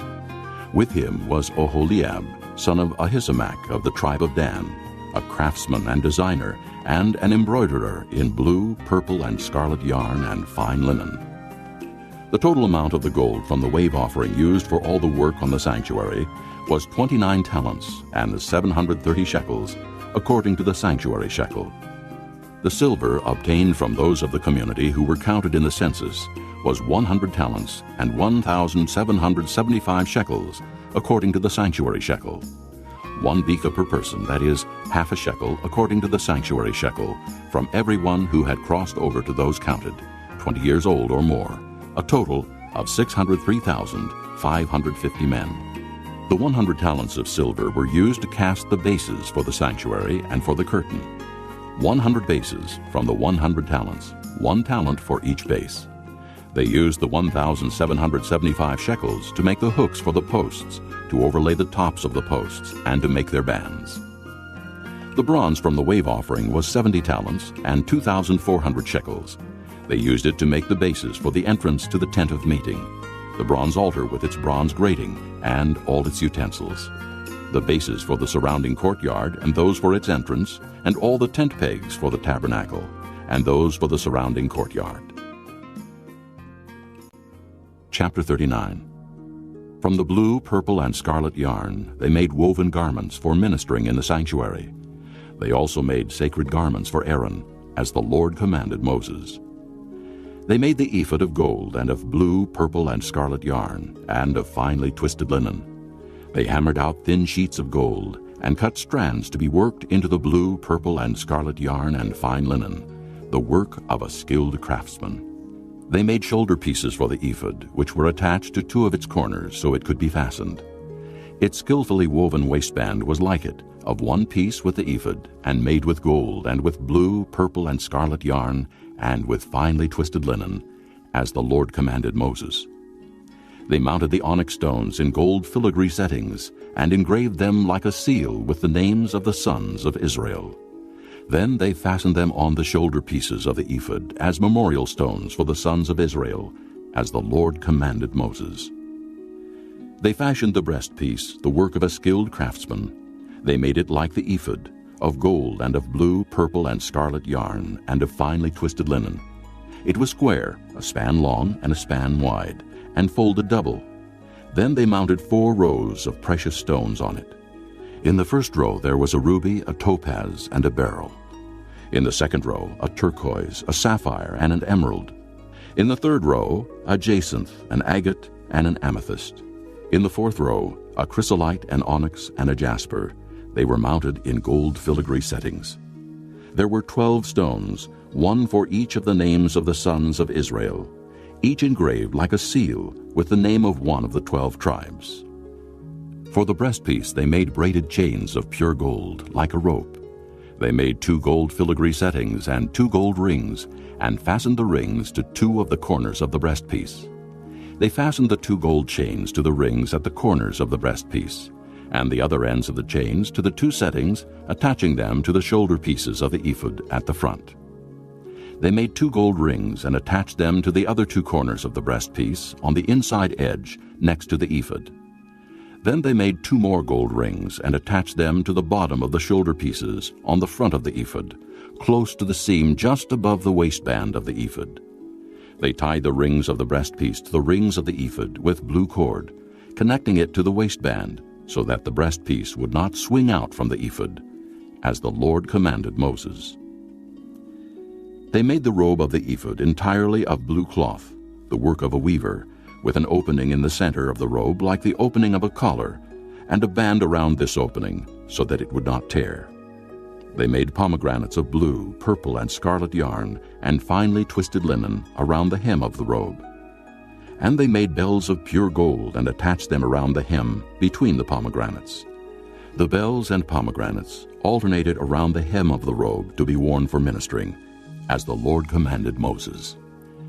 For Aaron and his sons they made tunics of fine linen, the work of a weaver, and the turban of fine linen, the linen headbands, and the undergarments of finely twisted linen. The sash was of finely twisted linen, and blue, purple, and scarlet yarn, the work of an embroiderer, as the Lord commanded Moses. They made the plate, the sacred diadem, out of pure gold and engraved on it, like an inscription on a seal, "Holy to the Lord." Then they fastened a blue cord to it to attach it to the turban, as the Lord commanded Moses. So all the work on the tabernacle, the tent of meeting, was completed. The Israelites did everything just as the Lord commanded Moses.